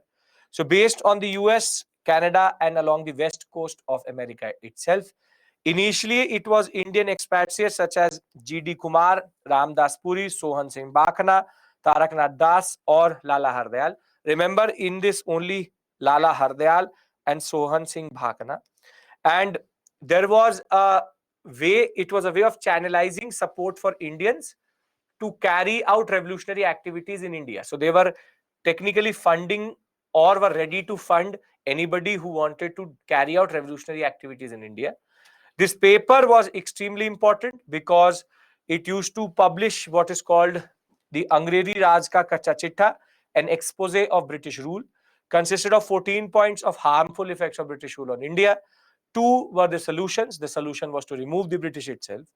It also highlighted the activities of Yugantar, Anusilan, and other Russian secret societies. The poems which were there were always to instill a sense of nationalism, what's called the Gadar Ki Goonj, circulated in North America, Philippines, Hong Kong, China, Malayas, Singapore, Trinidad, Honduras, and India, all British colonies in that regard. Debate and discussion, poems were recited. They wanted to change the self-image of the Punjabi immigrant from a loyal soldier to a rebel, and therefore Punjabi loyalism was something which they wanted to shake off and remove from this paper. So the Gadar movement operates for these ex-Punjabi soldiers to get certain type of employment in America where they were in conflict with American labor, and second was to settle them down in Canada generally. So between 1913 and 1914, they are going to generally going to be using this newspaper to send the message to India that we are ready and we are coming. The Gadar movement had become, in a way, a problem for the British because they could operate from America without the British actually going after them. Are we clear with regards to this basic point? They are not deploying USA. They are not deploying Indian soldiers in the US. They are employing Indian soldiers in Europe and in Canada who are fleeing to the US. Yes. Are we clear? Come on. Okay. Now, the year 1914 is very, very significant because let's go to something will happen in 1914. What happens in 1914?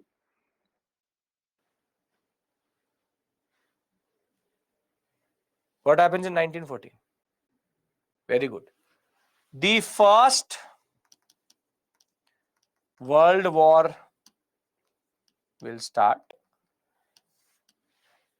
The First World War we will discuss when we will discuss world history. First World War started with Britain, France, and Russia versus Germany, Austria, and Ottomans.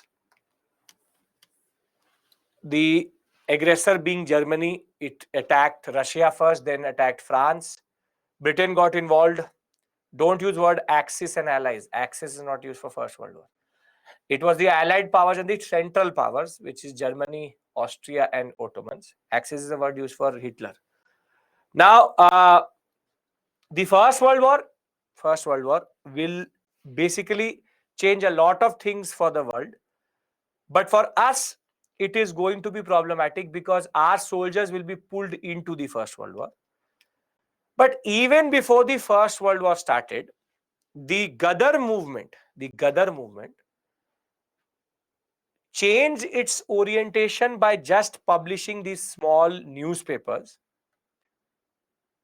and wanted to now bring a major revolution in India. And that moment is called the Komagatu Maru incident. It's called the Kamagata Maro incident, which is related to a ship, a Japanese ship. So before I go into the Kamagata Maro incident, let me summarize what we've done till this point. Multiple things, let's bring it together. We've discussed revolutionaries in India, Bengal and in Bombay and in Delhi. We've discussed revolutionaries abroad, which are Virendranath Chattopadhyay, Bikaji Kama and Shyamji Krishna Varma. Now we are moving towards Gadar, and we've understood what is the Gadar movement. Gadar movement between 1913 and March of 1914 is going to concentrate its effort in creating a new base in which there is a newspaper which is published every month, which tells this Angrezi Raj ka kacha chitta, and therefore they are talking to the revolutionaries. They are ready to fund the revolutionaries, but nothing really had happened by this point of time. It was just about helping the Punjabi immigrants who are there in US and in Canada in getting organized, and they were ready to train revolutionaries and send them to India to get proper what we call as training of revolutionary activities and then go and do something in India. The British were very conscious of the Ghadar movement, and they knew about the Ghadar movement very, very well. And once they got to know about the Ghadar movement and that the epicenter was becoming Canada, they will do a whole plethora of changes in immigration law, which I'm going to discuss with you. But the Ghadar movement will actually become aggressive only after this incident, which is going to happen in 1914. So can I discuss the Komagata-Maro incident? Are we clear with regards to everything we've discussed till this point? Multiple things, I get it, but not difficult. It's just a basic timeline we are working with, right? Okay. So the First World War is going to begin in September. This is just before the First World War. Just before the First World War. What impact Ghadar movement will have on British Empire? You will see. I'm going to tell you that. Right now, it is just about critiquing the British. As of right now, till Komagata-Maro, it was about creating a certain critique, a certain criticism for the British all across the empire. And it was a very, very major problem for the British that Ghadarites could come to India and thereafter start to become the real revolutionaries after the Anushilhan Samiti and the Yugantar have already gone, and Abhinav Bharat is also gone. So there was a major issue that Ghadarites could immigrate into India and become a problem for the British generally. So as of right now, March of 1914, we are here. First World War is going to begin only in September. This is just before it. Ghadar movement till this point is just a newspaper. Yes, can I discuss Komagata-Maro? Because this is going to be a major tipping point for the Ghadar to become more aggressive thereafter. Okay. Now, see, the British Empire was quite big that way. You have Australia, you have New Zealand, you have Canada, you have parts of Caribbean island, even parts of little parts of Latin America, but Africa, lot, very, very big empire that was. But the most preferred destination for the people from India at this point of time was Canada.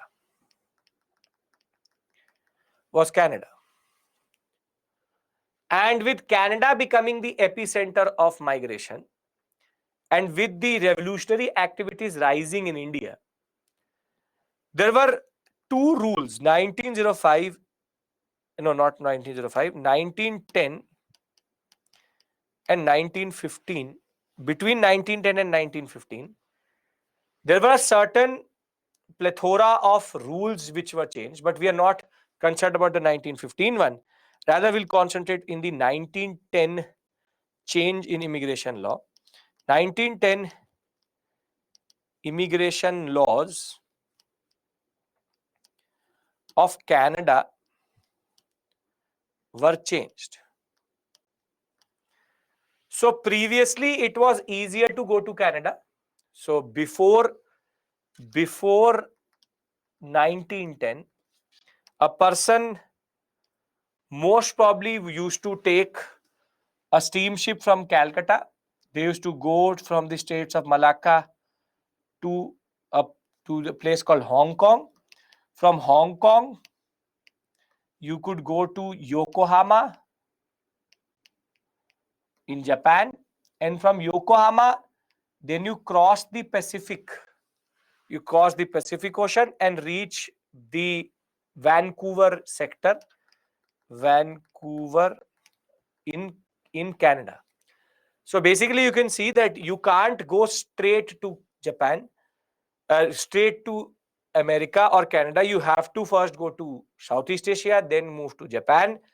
And from Japan, there used to be steamships which used to cross the Pacific Ocean itself. So generally, before 1910, this movement was easier. There is more or less no major restrictions. No major restrictions were there.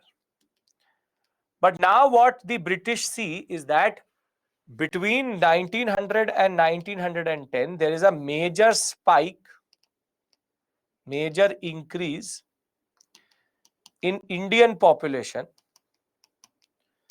in Canada. And from Canada, they can see that the critique for British rule is being created. People are talking about things which they could not talk about in India. So in 1910, the rules were changed just to make sure that Indians could not come to the Canada sector easily. So the context for the Kamagata-Maro incident is the immigration laws which were very recently changed. Now, what did the immigration laws say? What did the immigration laws say? Can we discuss the immigration laws? Everybody is understanding the context? Very good. So, there were two rules which were introduced. Two rules. First said that if I have a direct passage, if I have a direct ship or movement between India and Canada,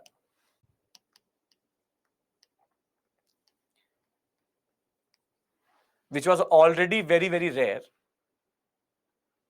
when I reach Canada, I should have $200 in my pocket. So if you have anybody who's ever gone to Canada, till today there's a certain rule that to enter into Canada, to immigrate into Canada, you should have 10 lakhs, 15 lakhs into your account. There's a certain amount of money which a student or anybody needs to have in their account before they can even get a visa from Canada. And this rule is basically based on a certain concept that it was introduced in 1910. Any direct movement between India and Canada, a person should reach and there should be 200 pounds in his pocket. Now, what is the logic? Tell me, in a country which had been looted by the British, which had no real agriculture, with no industries, 200 pounds anybody could have in their pocket. Rather, not only 200 pounds, $200. So basically, they had to convert that pound into dollar. So $200 should be in their pocket. This was to generally make sure, straightforward, that if a person somehow does reach directly, they could send that person back saying that you did not have the requisite amount of money which is needed.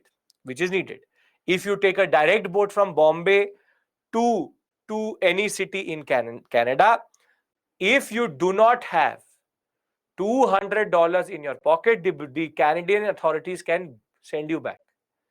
This was to just make sure that Indians could not reach, even if they could reach directly. There were no direct ships. But even if they were somehow able to find a ship, they will need $200. Get the logic of the first rule. It's just to make sure, and as it is Indians, $200 is a very, very big amount. That much amount of money nobody had at that point of time. So if by mistake also they are able to reach directly, there would be no concept of entry if you don't have $200 with you in that moment. Are we clear with regards to this? What is the logic of this? What is the role of Canada? No role of Canada in Ghadar movement, but Canada was the epicenter. Are we clear? Who made this rule? The British. Made it in England, applied it in British America. Why is it still continuing? I don't care.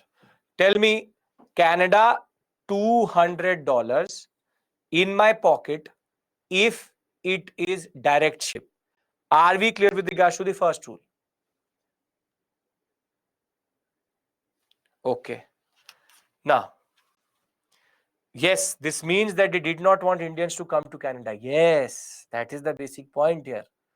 They don't want Indians to go to Canada. Yes, very good. Now, second rule. Why? You tell me why.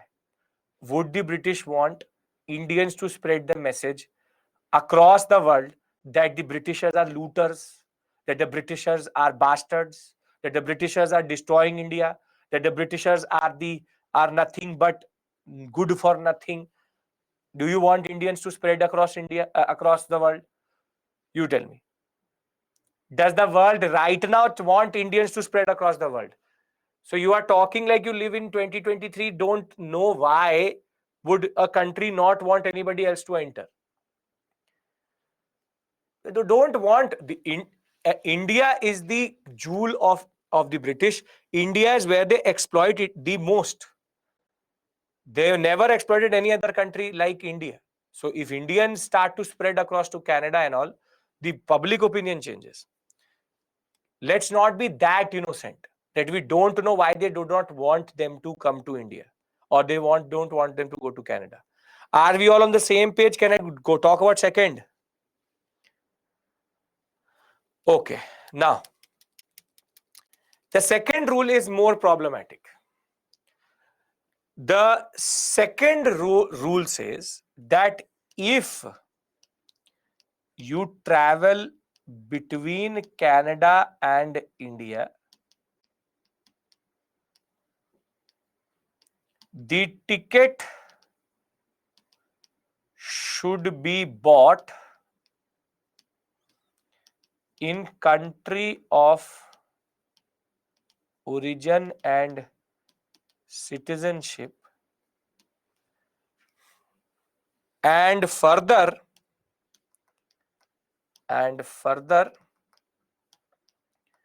ship should not stop in between.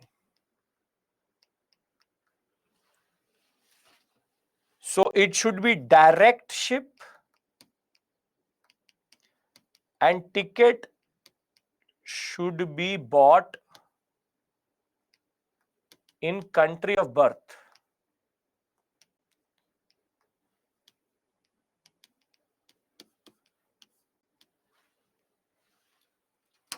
Now this is the problematic provision, because no steamship used to operate from India. All steamships used to either operate from Hong Kong or they used to operate from Yokohama. Now tell me, for an Indian, is Hong Kong or Yokohama country of origin, country of birth, or country of citizenship? No.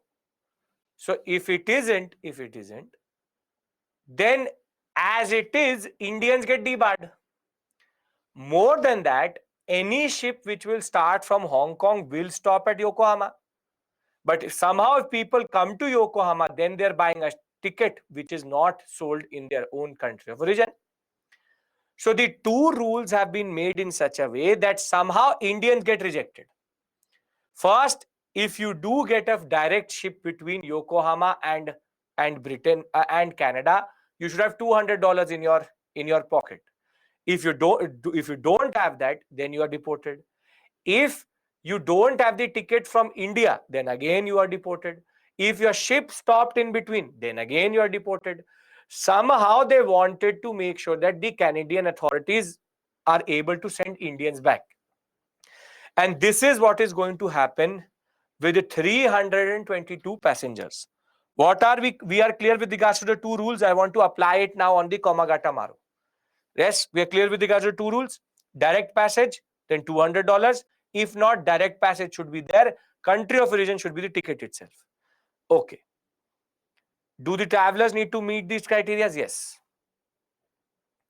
Why isn't there any ship between India and America, Canada? Because there was no need. Because there's no point. As it is, it's not a flight. That steamship would need to be very, very big, would need a lot of resources to operate from. Okay. Now, what is the incident? Now there were 322 people who wanted to travel from India to Vancouver. So there's a person called Gurdeep Singh. Gurdeep Singh actually commissioned a ship. The name of the ship was Komagatomaru. Was named Komagatumaru. It's a Japanese ship. It's a Japanese ship which was going to operate from Hong Kong. Japanese Hong Kong. It was going to operate from Hong Kong. So the passengers first had to travel from Calcutta and reach Hong Kong at their own expense. Gurdeep Singh thereafter said that the ship will be waiting for these 322 passengers. And the basic route of this ship was that from Hong Kong, it would go to Canada via Yokohama. And from Yokohama, it would then cross over the Pacific to reach Vancouver. Now, the people who boarded this ship were not aware of the changes or the rules itself generally. So 322 people on board the Komagato Maru will start from Hong Kong, reach Yokohama. In Yokohama, there was one person who actually did see that Indians used to go properly, and that was Raj Bihari Bose. If you remember, Raj Bihari Bose had gone to Japan by this point of time. So he operated from Japan, and Gadarites were slowly but surely also getting concentrated in Yokohama. And the British will start to know that Yokohama, if a ship stops in Yokohama, there's a chance that they basically can Gadarites can board the ships. Now this ship reaches Vancouver. Once this ship reaches Vancouver, the port authorities don't allow this ship to dock. They state that both the rules have been not taken care of. First, that most of the people have a ticket from Hong Kong, which is not their country of origin. Second, the ship had a stop in Yokohama because it is not direct passage. So therefore, the Komagata Maru will not be allowed to dock in the port itself. And what is more problematic is for 3 months, this ship will stay in the Vancouver harbor, but they will not allow anybody to get off the ship. They will not allow anybody to get off the ship.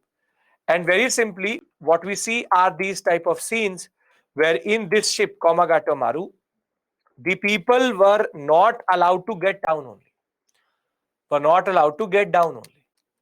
So for 322 people, for 90 to 100 days were on this ship. The British authorities were ready to give them some form of food, but were not ready to allowing them to get down in Vancouver. And after 3 months of negotiations, Vancouver authorities will make this ship turn around and it will travel back. It will travel back from Vancouver to Calcutta. And in this whole ordeal of 6 months, certain people will die on the ship itself. But when they get off at Calcutta, now the British authorities start to manhandle the people. And what is going to happen is that the passengers will clash with the British in Calcutta itself, which is going to lead to 30 to 40 people dead. Now, this incident, which is called the Komagato Maru incident, which now Canada has even apologized for. Recently, Trudeau said, we are sorry, we were under the British, but this is the reason we were not able to deport, or what is called, we deported all these 322 Indians. The simple point of the matter is, this incident will infuriate the Gadarites. The Gadarites will say, enough is enough. Komagato Maru shows that the British are ready to do anything and everything to undercut the Indian. And therefore, what is going to happen is that this ship will reach back. Gadarites are going to get to know that Komagato has been reversed back. It has gone back to Calcutta. Now the Gadarites will say that we will send into India revolutionaries who will stand an armed rebellion. And they will send, via the help of Raj Bihari Bose, 2 to 3 personalities who will reach India. They had planned that in 1915 they were going to go for an armed rebellion in Punjab. But before they could do that, the British got to know about the plan, and the Gadarites were caught, and they were not able to start a rebellion or revolution here. More than that, once the First World War will start, now there will be a new set of rules which they will introduce. The father of Rowlatt Act, which is called the Defence of India Act. The Defence of India Act of 1915, thereafter we will discuss this first thing tomorrow itself. The Defence of India Act 1915 is going to be used very effectively to destroy and remove the Gadarites from all sectors. They will even be arrested in San Francisco with the help of American authorities. And with the use of Defense of India Act 1915, the Ghadarites will more or less get arrested and the Ghadar movement will stop. This is the basic story of Ghadarites. So there are three basic points: Ghadar paper, Kamagato Maro, their push for revolution, getting caught. So I'll read it out to you. So there are two major, there's a stamp also which was issued by Canada to celebrate, or rather to commemorate, the Kamagato Maro incident. So very simply, did this make sense? 1%, 2%? There's nothing here really, generally. But I'm trying to basically give you the idea.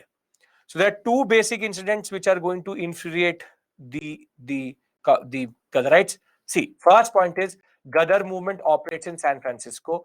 Ghadar movement is a paper. Is there a problem in this? I don't think so.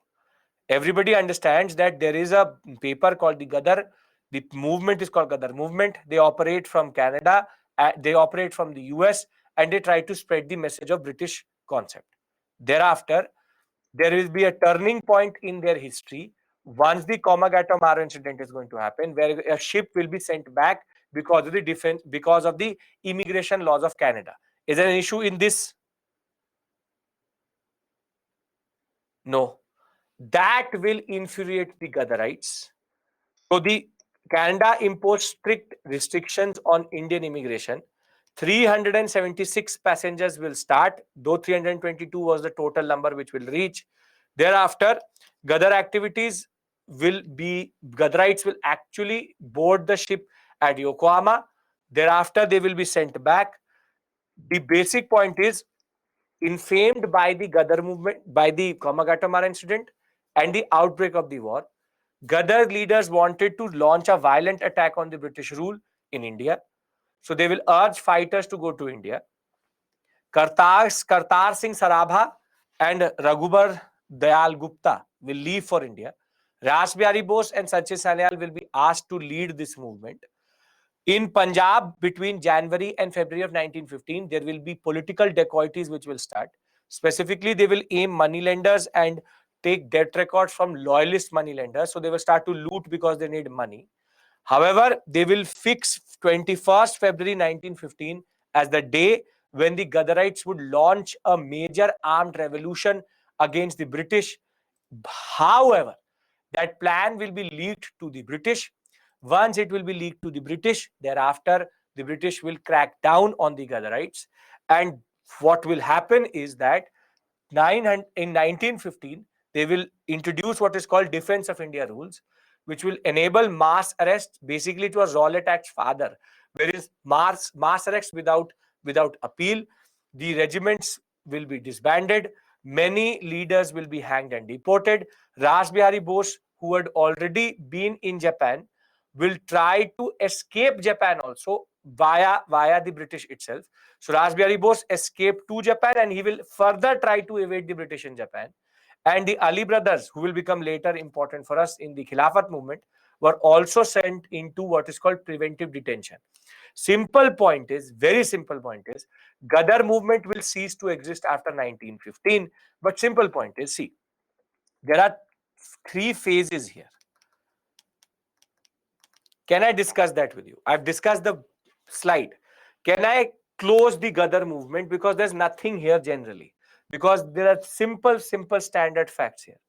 Okay. Why they operated from America? Because they wanted to help the Punjabi immigrant.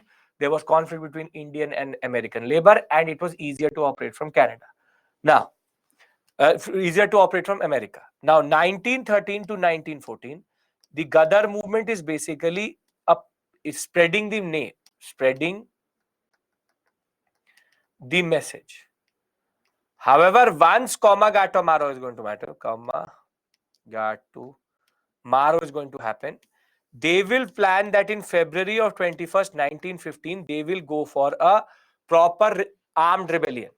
That will not happen because somebody is going to leak this story to the British, and that in turn will lead to the arrest of Ghadarites in India. Further, in order to suppress the Ghadar movement, Defense of India Act 1915 will be launched, which will go after the Gadarites, not just in India, but across the world. And Gadar movement, Gadarites will be very categorically, very systematically handpicked, and they will be arrested and hanged so as to make sure that they don't become a problem for the British generally. The First World War, therefore, had become in a very simple way, a reason why the British used the Defense of India Act to go after Gadarites. I will discuss Defense of India Act with you tomorrow before we start the concept of Rowlatt Act. Rowlatt Act, before we discuss, we have to discuss Defense of India Act. This is nothing but Rowlatt Act in its original form. What is the INC doing? They're just moderates are chilling at this point of time. Are we clear with regards to Gadar movement? 1913 to 14, spreading the message. 1914 to 15, the revolutionary concept. Gadar movement operated from America. Later, the British went after through the Defense of India Act 1915. We'll be back to this point again. I need to talk about Morley Minto. Are we clear with regards to this concept? Come on. Everybody has to tell me there's nothing here. We have now finished our basic story, if you remember, which we started in the beginning, that revolutionary activities in India and abroad are clear. From 1897 to 1915, this is what is happening generally. 1913 to 1915, it was the Gadar movement which was problematic. Montfort is 1919. Is this clear? Okay. They will revolutionize India, caused again, Shalu, question, write the question the right way. World War One context is that because by 1914 World War One will start, the British will use the Defense of India rules to not defend India, but to go after the Gadarites. That point I'm going to come back to once I will start Rowlatt Act. If everything is clear till this point, then I go forward, because a new discussion, important discussion. Our revolutionary activities should be totally clear, because now we need to discuss something much more important than that, constitutional history, Morley Minto. Can I discuss Morley Minto? Revise once. There are multiple things which are happening together. That is why it is becoming a little bit of clutter. That's it. Okay? Now,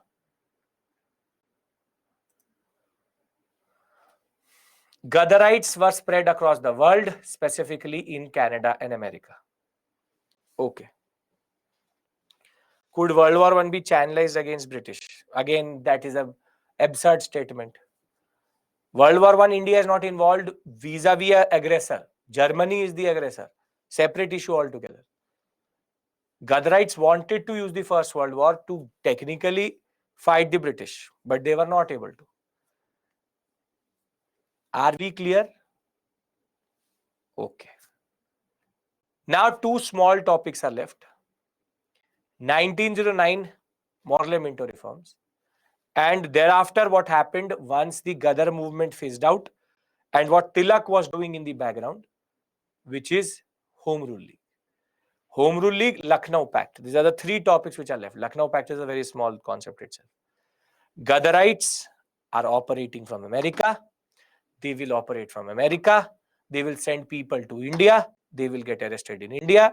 Gadarites will then be technically caught in America also, in Canada also, and everywhere they will be caught under the Defense of India rules in that regard. The British will coordinate and capture everybody and kill everybody. Gadar was becoming a problem for the British, so they systematically destroyed them. There is nothing here. America, paper, Komagata Maro, become aggressive. British go after them. That's it. Nothing more. Okay. Now,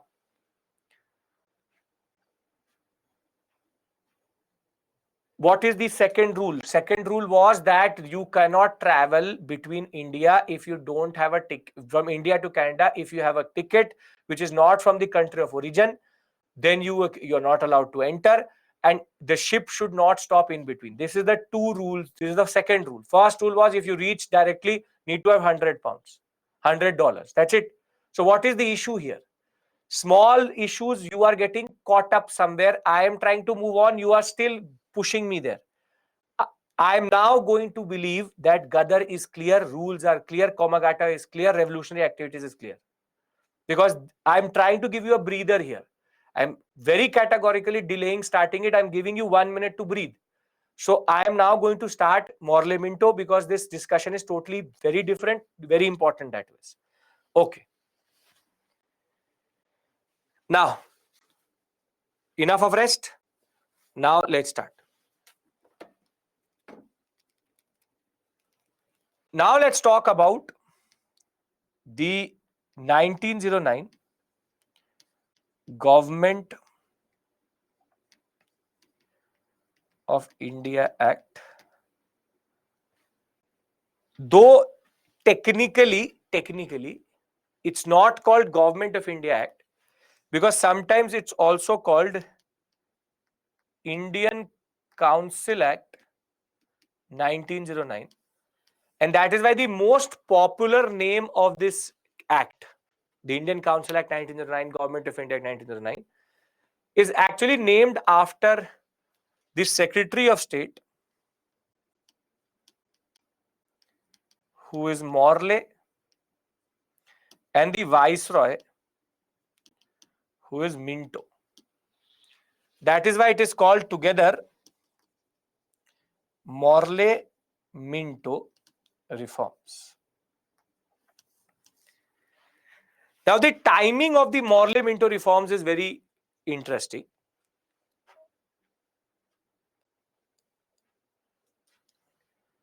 The interesting aspect here is that it's just after the Surat split and after the formation of the Muslim League. Now, the Muslim League, there were 35 members of all Muslim leaders. There are all Muslim leaders all across India. There are 35 members together called the Shimla Deputation. The Shimla Deputation of 1906. 35 members, all Muslim leaders. Muslim League has been formed in the background. They meet Minto. They meet Minto. Muslim League is formed in 1906. We already discussed that Friday, remember. So, Muslim League formed in 1906. Late 1906, the Shimla deputation goes to meet Minto. 35 members, all Muslim leaders. And they say that our interests are different to the Hindus. You need to give us some concessions. You need to give us some concessions. And basically, the timing of Morley Minto 1909 is important because it introduces into India a very dangerous concept which is called separate electorates. I'll discuss that concept with you, but try to understand the crux of it. See, before 1909, it was never believed that the Muslim interest was different from the Hindu interest. It is the partition of Bengal in 1905, the formation of the Muslim League in 1906. And between 1906 and 1909, there's a very systematic image which the British are able to create, which is to argue that Muslim interest is different from Hindu interest. Everybody has a separate interest. The concept of separate interests. So they share one country, but they have separate interests. A Hindu wants something different, a Muslim wants something different, which is technically not true. This is a properly divide and rule based concept which is cultivated by the British. Now, when the 1909 Act, if you will ever see the files, which I've seen in the National Archives, if you'll go and see the National Archives and check the 1909 Act, and the file would have all the correspondence between India and London, basically between Morley and Minto to Morley. if you look at the telegraphs, if you look at the basic letters which are being circulated between them, there's a lot of debate which is happening between Morley and Minto. Though Shimla deputation impacted Morley to say that yes, separate electorates work, more than that, or this concept that INC was becoming more powerful and powerful and powerful, Muslim League could be used against the INC itself. Still, Morley and Minto are very confused between how do we go for representing Muslims in what is called reserved seat joint electorate or reserved seat separate electorate. There are two basic considerations here. One is called reserved seats. That reservation is obviously going to happen. But there are two concepts in it: joint electorate. I will explain to you what this means, and separate electorate. What I'm trying to argue to you is that till the last moment, there was no clarity about what should be the way to empower the Muslims, and they will in the end choose this path. They will choose this path, which is called reserve seats reserve seats separate electorates. So basic point is, before I go and explain to you what is the concept of separate electorates, this Act 1909, Morley Minto, is considered very significant because it introduced into the Indian subcontinent the concept of separate electorates itself. But what is equally important is the churn and the debate which is happening within Morley and Minto over how do we represent the Muslims. Third is the dangerous precedence which has been created, which is that now Muslim interest is seen separate to Hindu interest. Do we understand the context? If we understand the context, I will explain to you properly what does the concept of separate electorates mean, what does the concept of reserved seats, and what is this concept of communal representation which is introduced by 1909. Are we clear with regards to the basic context of the act? Why is the act coming through, and how is the Shimla deputation linked to the act, and how is the formation of Muslim League linked to the act itself? I want everybody's consent, and then only we'll go into that section.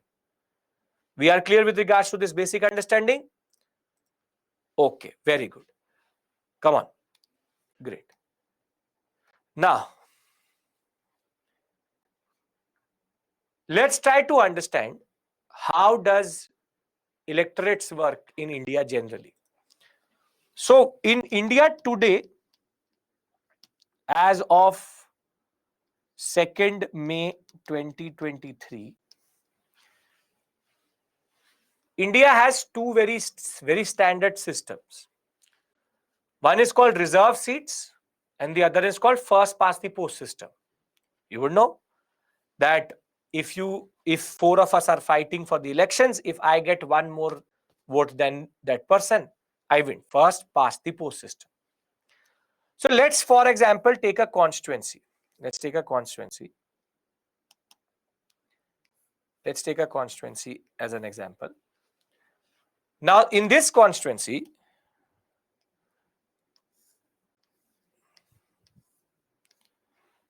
there are 5,000 Muslims,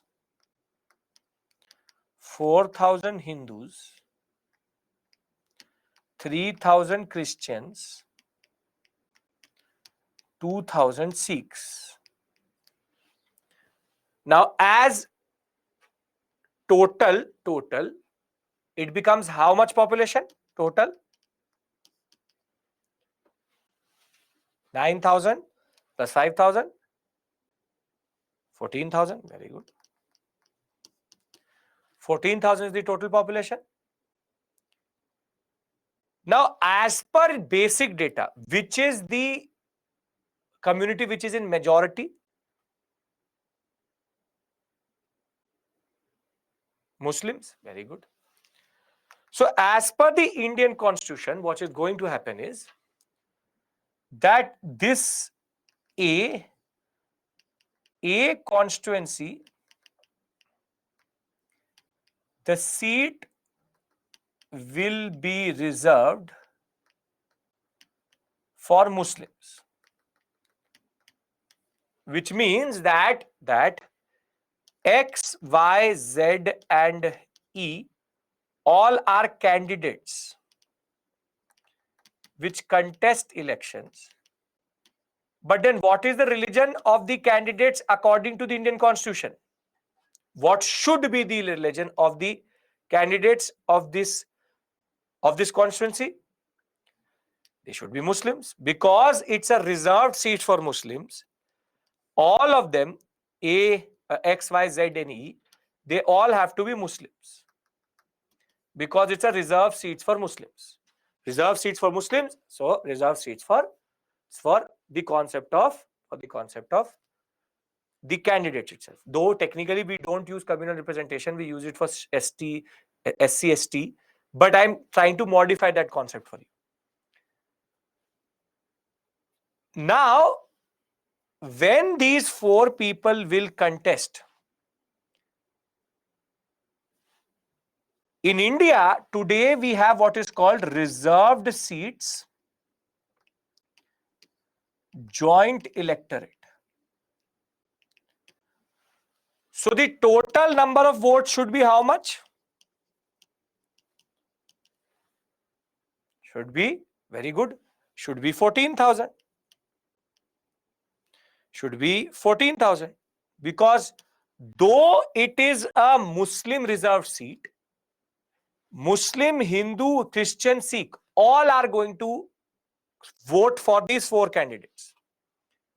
So it is going to be the 5,000 Muslims for the 4,000 for the Hindus, the 3,000 Sikhs, and 3,000 Christians, and 2,000 Sikhs. Everybody votes for the candidates, even though it is a reserved seat. This is called joint electorate. That the electoral roll is not divided. It is not divided. It is joint.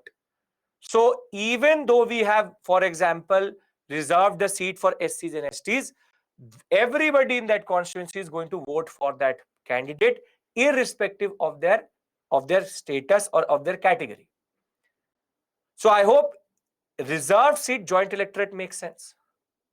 That joint electorate means that there is no fragmentation of electorate. Everybody votes for everybody, except for the fact that the seat is reserved. That is it. Yes, very good.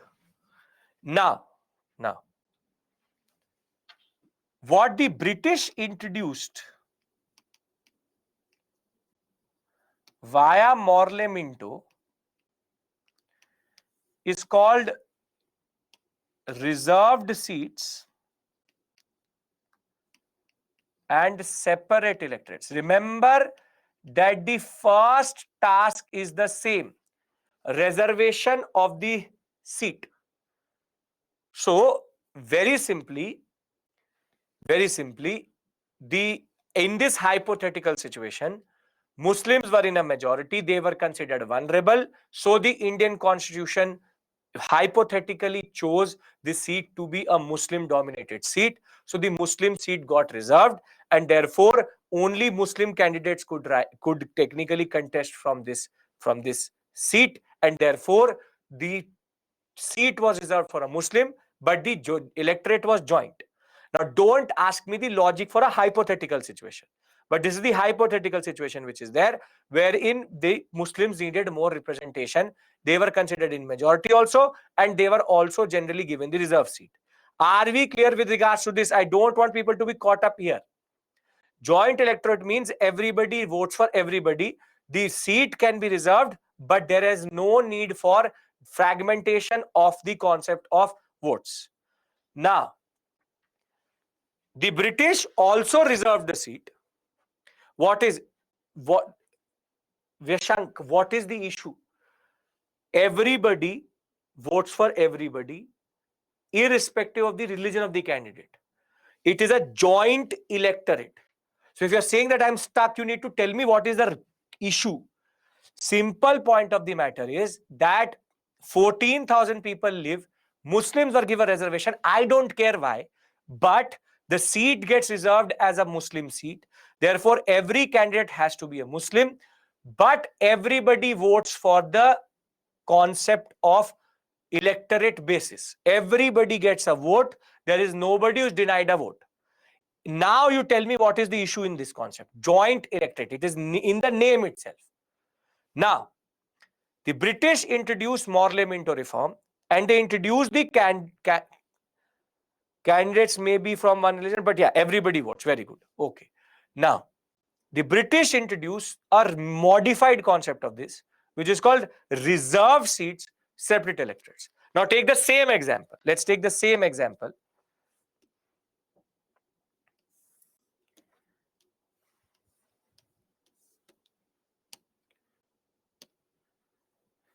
You have 5,000 Muslims, 4,000 Hindus, 3,000 Christians, 2,000 Sikhs. Now, what the British do is that they reserve this seat for Muslims. For Muslims. 14,000 total votes. Now, X, Y, Z, and E all are going to be Muslims. Very good. But under the concept of separate electorates,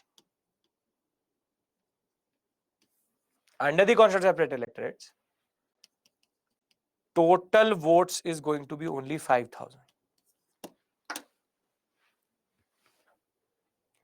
Only Muslims can vote for a Muslim. Therefore, straight away 9,000 people are disenfranchised.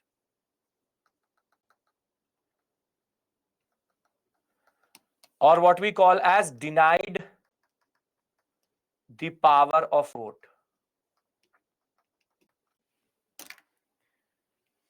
How means what? How?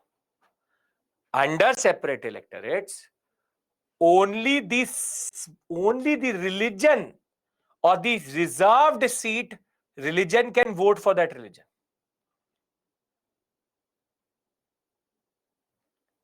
Understand it.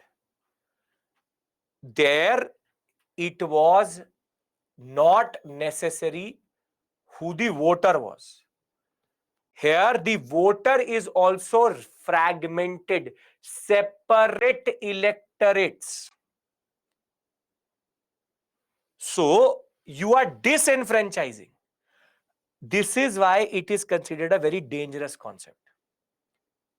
Because as much as same concept, 5,000 Muslims were there, seat is Muslim, everybody gets the power to vote.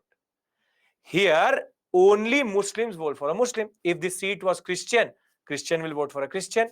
If it was a Hindu seat, Hindu will vote for Hindu. 5,000 Muslim will vote for Muslim. The basic point is, total vote count is decided by the religion of the voter also. Why religious identity overruled representation? Because this is the British conspiracy. This is called communal representation. So the winning candidate will rule the whole constituency. Obviously, yes, he will represent everybody. 9,000 people have no right to vote, but they will be considered part of the same constituency. If you're asking me why, then you still are not understanding the point of the British being in India. Why this innocence? Why are the British here? They are here to prolong their rule. So if they're here to prolong their rule, they will divide and rule. This is literal division and ruling. It's divide and rule. The reason is divide and rule. British are not here to do good things. This is proper divide and rule. By doing this, what they're trying to do is, even though a Muslim will not think of a Muslim interest, now he'll be made to think like a Muslim. Please understand this point, that basically by reserving this seat for the Muslim candidates, 9,000 people will get disenfranchised. But what is more dangerous is that there will be now more and more compartmentalization.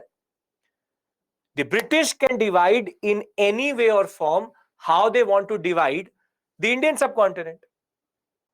So as soon as they want to divide, they will introduce separate electorates. That is why separate electorates is first given to Muslims through the Morley Minto reforms. Thereafter, Montagu Chelmsford will give it to Sikhs, Anglo-Indians, Europeans. And thereafter, by 1935 Government of India, it was given to women workers. Please understand this. 9,000 ruled by non-ruled vote. Yes. Why is it problematic? If X wins, he represents the whole constituency. It's not that they are not considered the part of constituency. The simple point is this is to instigate hate.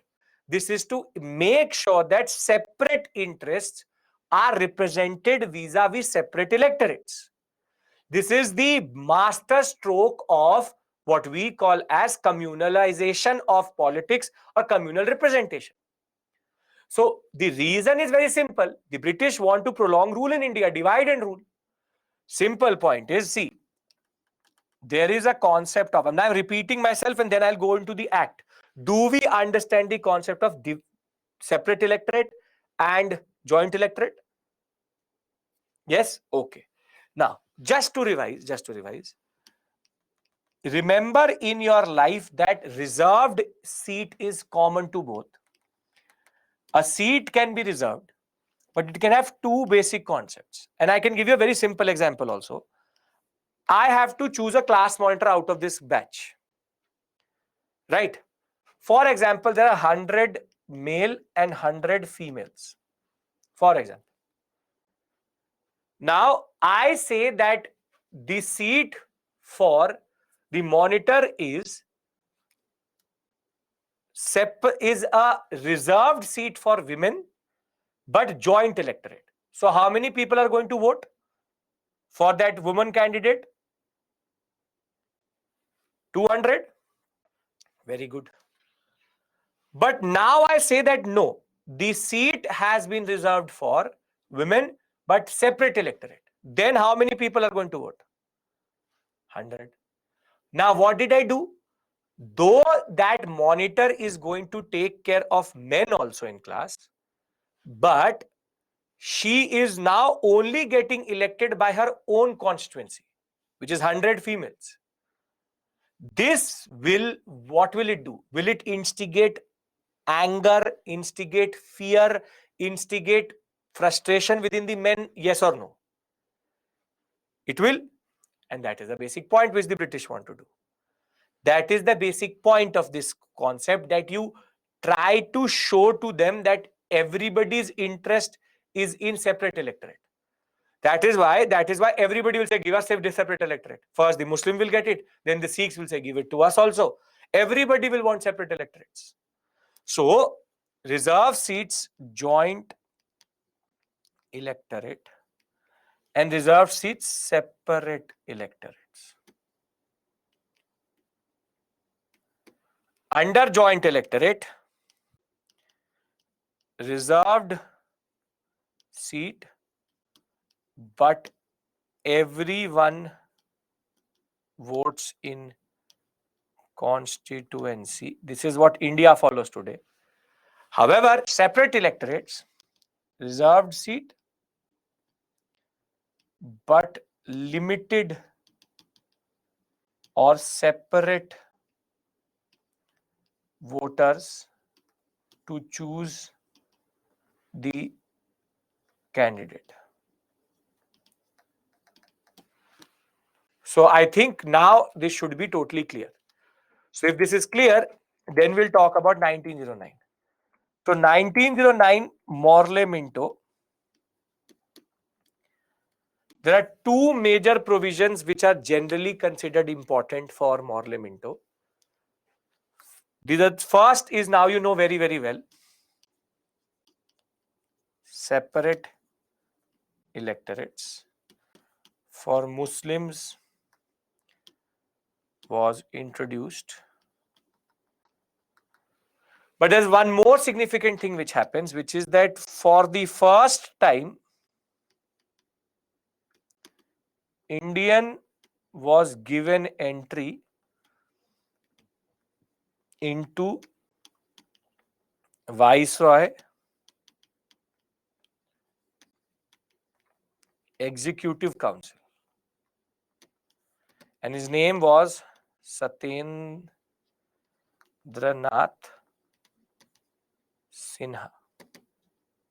Satyendranath Sinha. So, very simply, Satyendranath Sinha, also written by somebody with a Y here. Satyendranath Sinha becomes the first Indian to enter the Viceroy's Executive Council. Satyendranath Sinha, also sometimes called Satyendra Sinha. So he's the first one to to enter the Viceroy's Executive Council. There are two basic provisions of the Morlow Minto reforms which are there. Let's try to understand it also. So why was there a need for Morlow Minto? 1892 reforms did not satisfy. Curzon had already divided India. The extremism was rising in India generally. Activities of the revolutionaries were persuading the British to now change a little bit of their approach also. Non-official members were condemning the legislative process itself. British authorities were hesitant in keeping Indians at equal footing, but they did want to divide India in that regard.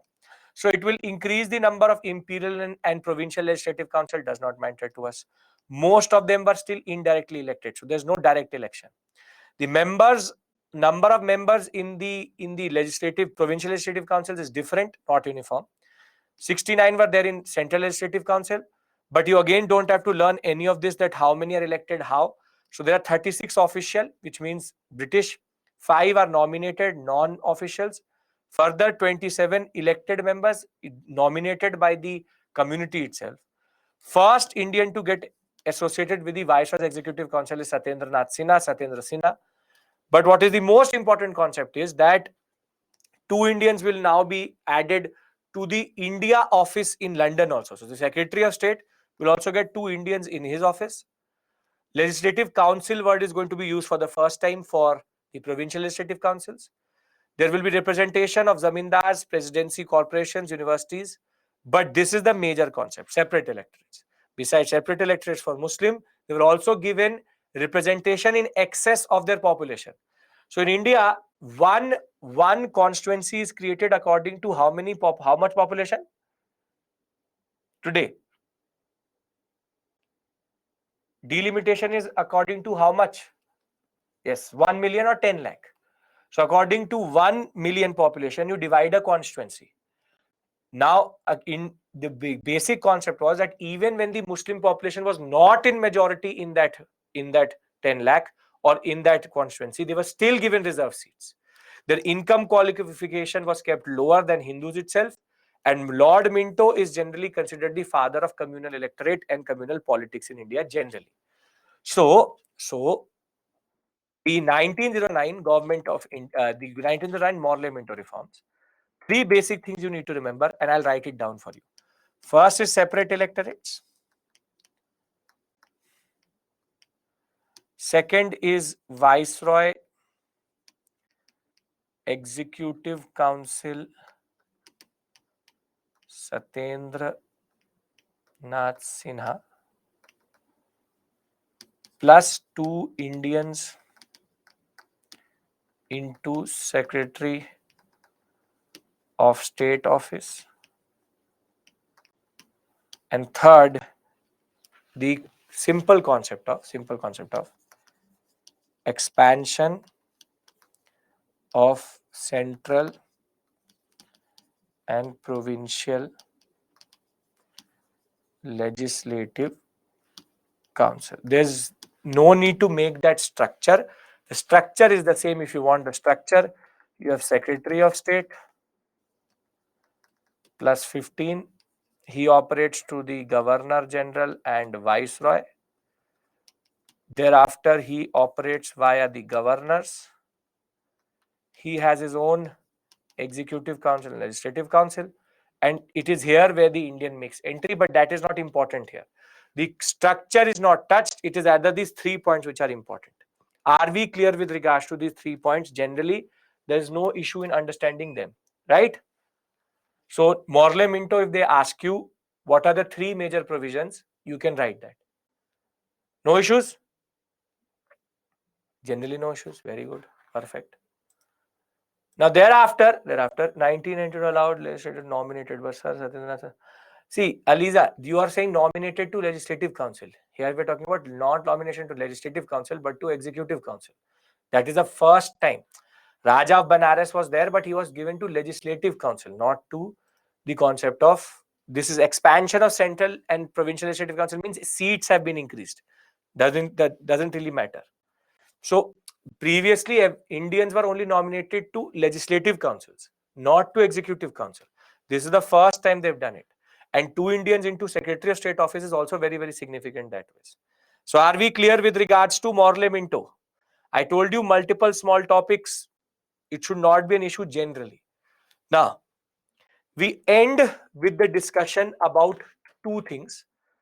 First, we have to discuss what is called the Lucknow Pact, and then we'll discuss Home Rule League separate to this whole concept. See,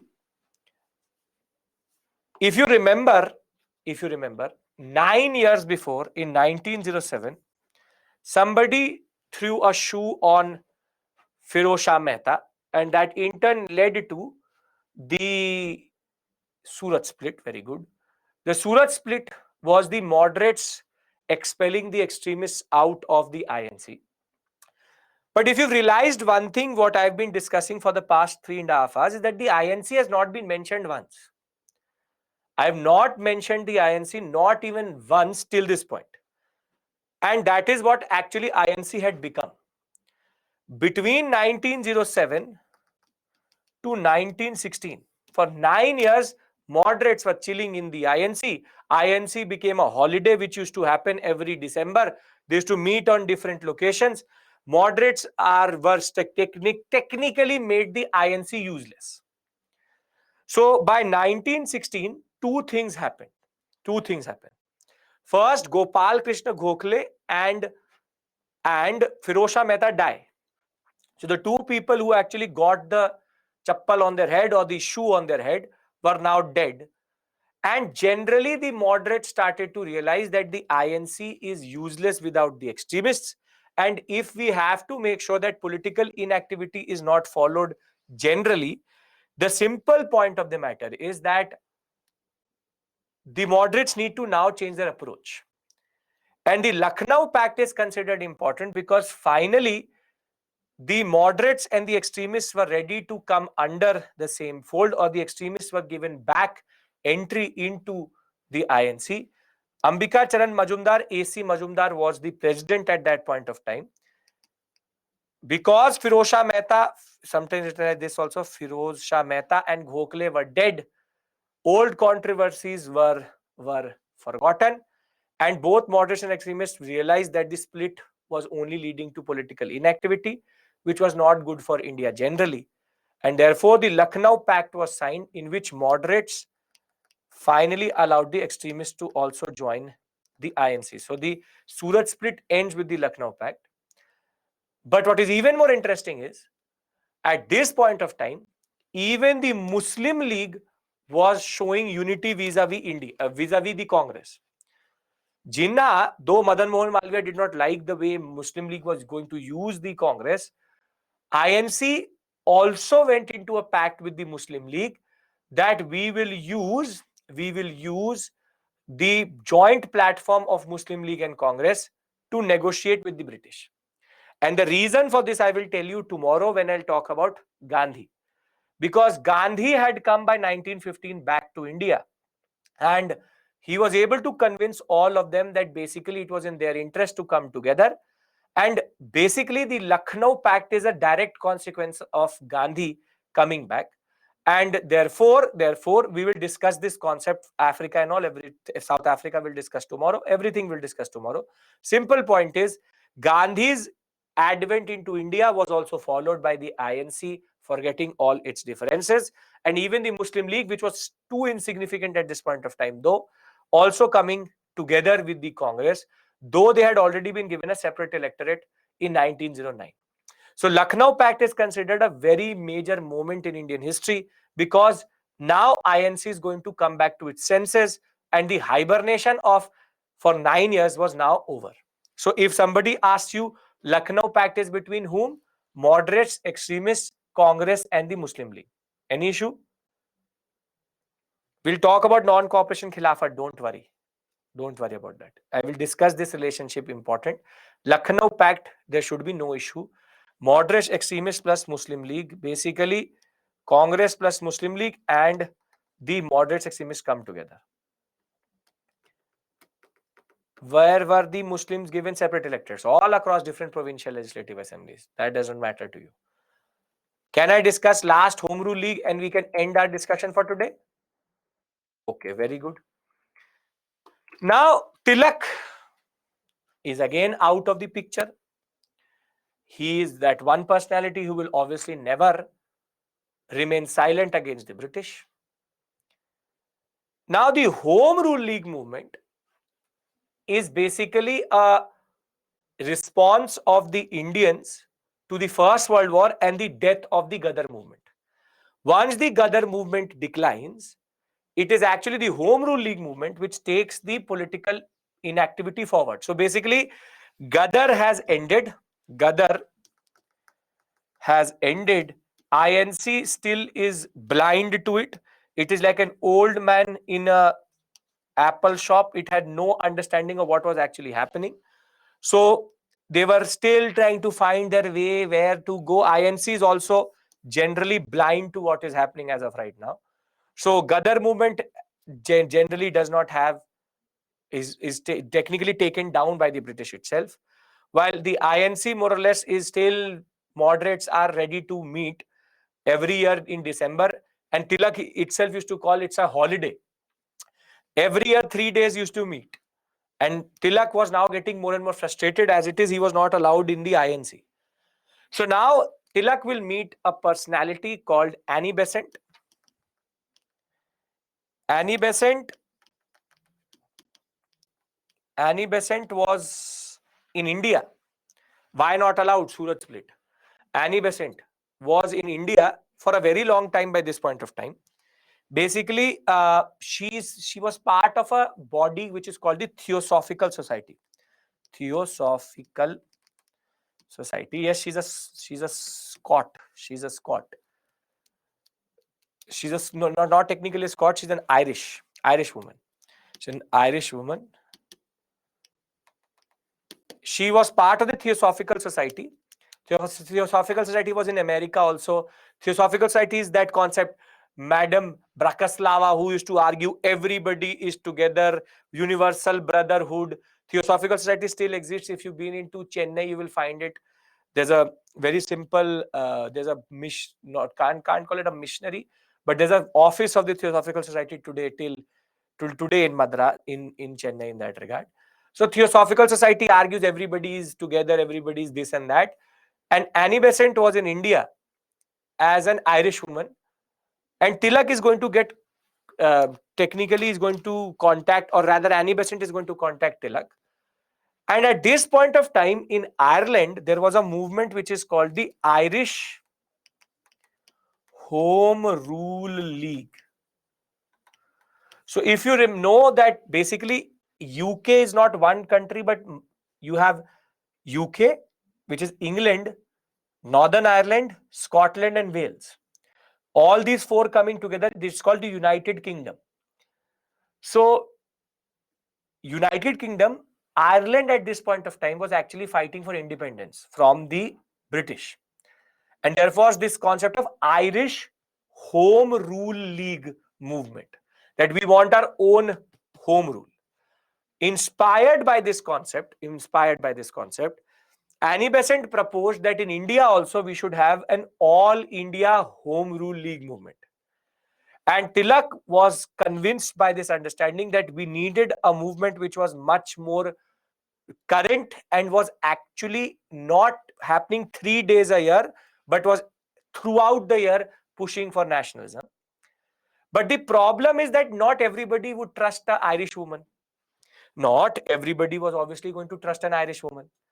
They said that most of the followers of Tilak were not comfortable with Annie Besant. So rather than having one All India Home Rule League, two were made. One led by Annie Besant, the other one led by Tilak. Tilak operated more or less in central India, except for Bombay city, he operated in the Karnataka, Berar, central provinces sector, whilst Annie Besant was all India itself. As a movement, it was interesting because it was talking about people coming together against the British and nationalism. But the aim of the All India Home Rule League movement or the Home Rule League movement was problematic because their aim was, and you would have heard this word previously from the mouth of Dadabhai Naoroji, Swaraj within the empire. So, though Tilak did not agree with this concept, which is self-rule within the Commonwealth, it is called, not the Commonwealth of you and me, but the wealth of the British. Commonwealth is a word which is a very, can you say, sanitized word used for British Empire. British Empire, the other word which is used for it is nothing but Commonwealth. Commonwealth is a good way of saying something bad. So it is an abuse, but it is basically a good way of saying something. It's basically calling somebody Pakistan that way. So very simply, the Commonwealth word is used for the British Empire. So he said that Annie Besant said that we will want home rule within the empire, and therefore that was the only major weakness of the home rule league movement. More than that, the timing of the home rule league movement was problematic because it will start in 1914 end 15. By that time, rockstar Gandhi was there in India. Once Gandhi came to India, as it is, nobody was actually going to become or wanted to be associated with the Home Rule League movement. And Gandhi itself will use the Home Rule League movement to launch his Rowlatt Satyagraha. So the problem with the Home Rule League is this only, that the timing was wrong, their aim was wrong, but Tilak was very significant within it. And we'll talk about it tomorrow when we'll talk about Gandhi coming back. What did he say about the Home Rule League movement? Gandhi said Home Rule League movement is useless. So therefore, nobody wanted to go there only. So I hope you understand basic point. Annie Besant, Theosophical Society, Tilak, basic aim. Then I can go into the PPT itself. You understand basic point? Perfect. Very good. So all sections felt that popular pressure needed to be created for concessions. Moderates still finding their way. So Rajis no changes is after non-cooperation. Moderates disillusioned with Morlemento. Moderates were always disillusioned only. Then people were feeling the burden of the First World War, taxation, rise in prices. People wanted new leadership in that regard. Annie Besant, Irish theosophist, had been in India since 1896 and decided to enlarge the sphere of the movement inspired by her own Irish Home Rule League. Now, what will be proposed is that it was an Indian response to the First World War. Very prominent leaders were associated with the Home Rule League movement. For example, Bal Gangadhar Tilak, G.S. Kapadre, S. Subramaniam Iyer, even Muhammad Ali Jinnah at one point of time was part of the Home Rule League movement. He was part of everything.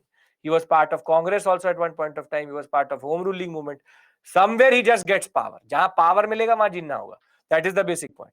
So Jinnah wanted power somewhere. So he got no power in Congress. Then he went to the Home Rule League movement. As it did, Tilak was never going to give him anything.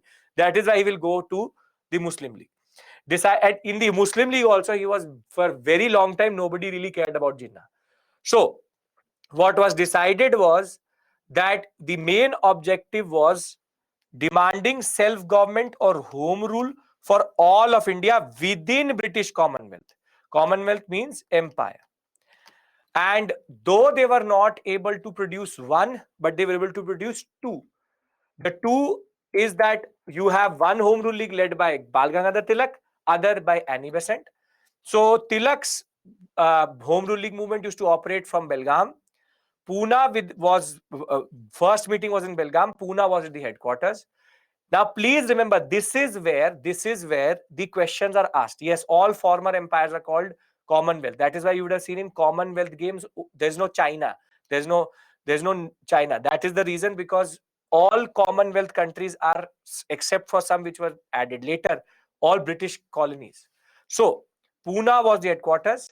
And where did it operate? Maharashtra, Karnataka, Central Province, Berar. Remember, Bombay city was not part of it. This is a very standard question which comes vis-a-vis Home Rule League, which is what is the area? Bombay City he did not want to keep because Bombay City was too cosmopolitan for Tilak. So rather Annie Besant wanted it so that she could operate from Bombay itself. So 6 branches wanted Swaraj, linguistic states, education in vernacular. On the other hand, she had already been writing through her newspaper, New India, the Common Weal, sending the political message. She will launch All India Home Rule League movement. She will operate from Madras and cover rest of India except for what Tilak had and included Bombay City itself. 200 branches were there. Along with George Arundale, she was able to make it relevant. But as I said, as soon as Gandhi is going to come back, nobody is going to care about the Home Rule League movement generally. USA was technically a part of the British Empire, but got independent in 1776. So very simply,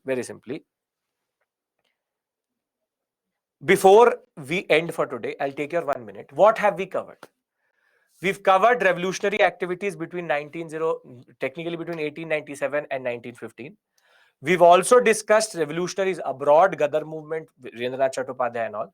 We've discussed Morley Minto reforms and we've discussed Lucknow Pact and Home Rule League movement. I hope that you understand the basic concept. Tomorrow morning when I come back, I will first make the timeline which we've discovered today. Then I'll make the Gandhi timeline. Tomorrow we bring Gandhi back to India and we enter into Gandhian phase of Indian nationalism. And I hope that you understand the basic contours which are happening. Moderates, extremists, Home Rule League movement, Gadar Party, revolutionaries, Swadeshi movement. Indian nationalism was in a disarray at this point of time. And there was a need for a leader who could bring everything together. Home Rule League movement was just a Annie Besant imagination for an Irish Home Rule League movement to come to India. And therefore, Tilak and Annie Besant started too.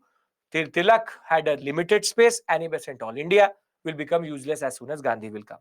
Clear, everybody? Agula, I hope now it makes sense. Just go through this section. It should not be a problem. Annie Besant's interest in India was that she is at least getting some power, some basic understanding.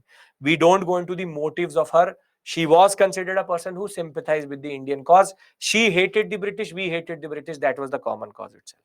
Right? Perfect. With this, I would like to end the session. Thank you so much. And as I said, small topics. Everything should come together generally. Thank you. Take care. Yes, she was the first women president also of the INC. I'll discuss that with you tomorrow. So I hope everything made sense. And tomorrow we will revise from the timeline and let's get Gandhi back to India. Okay. See you. Bye-bye.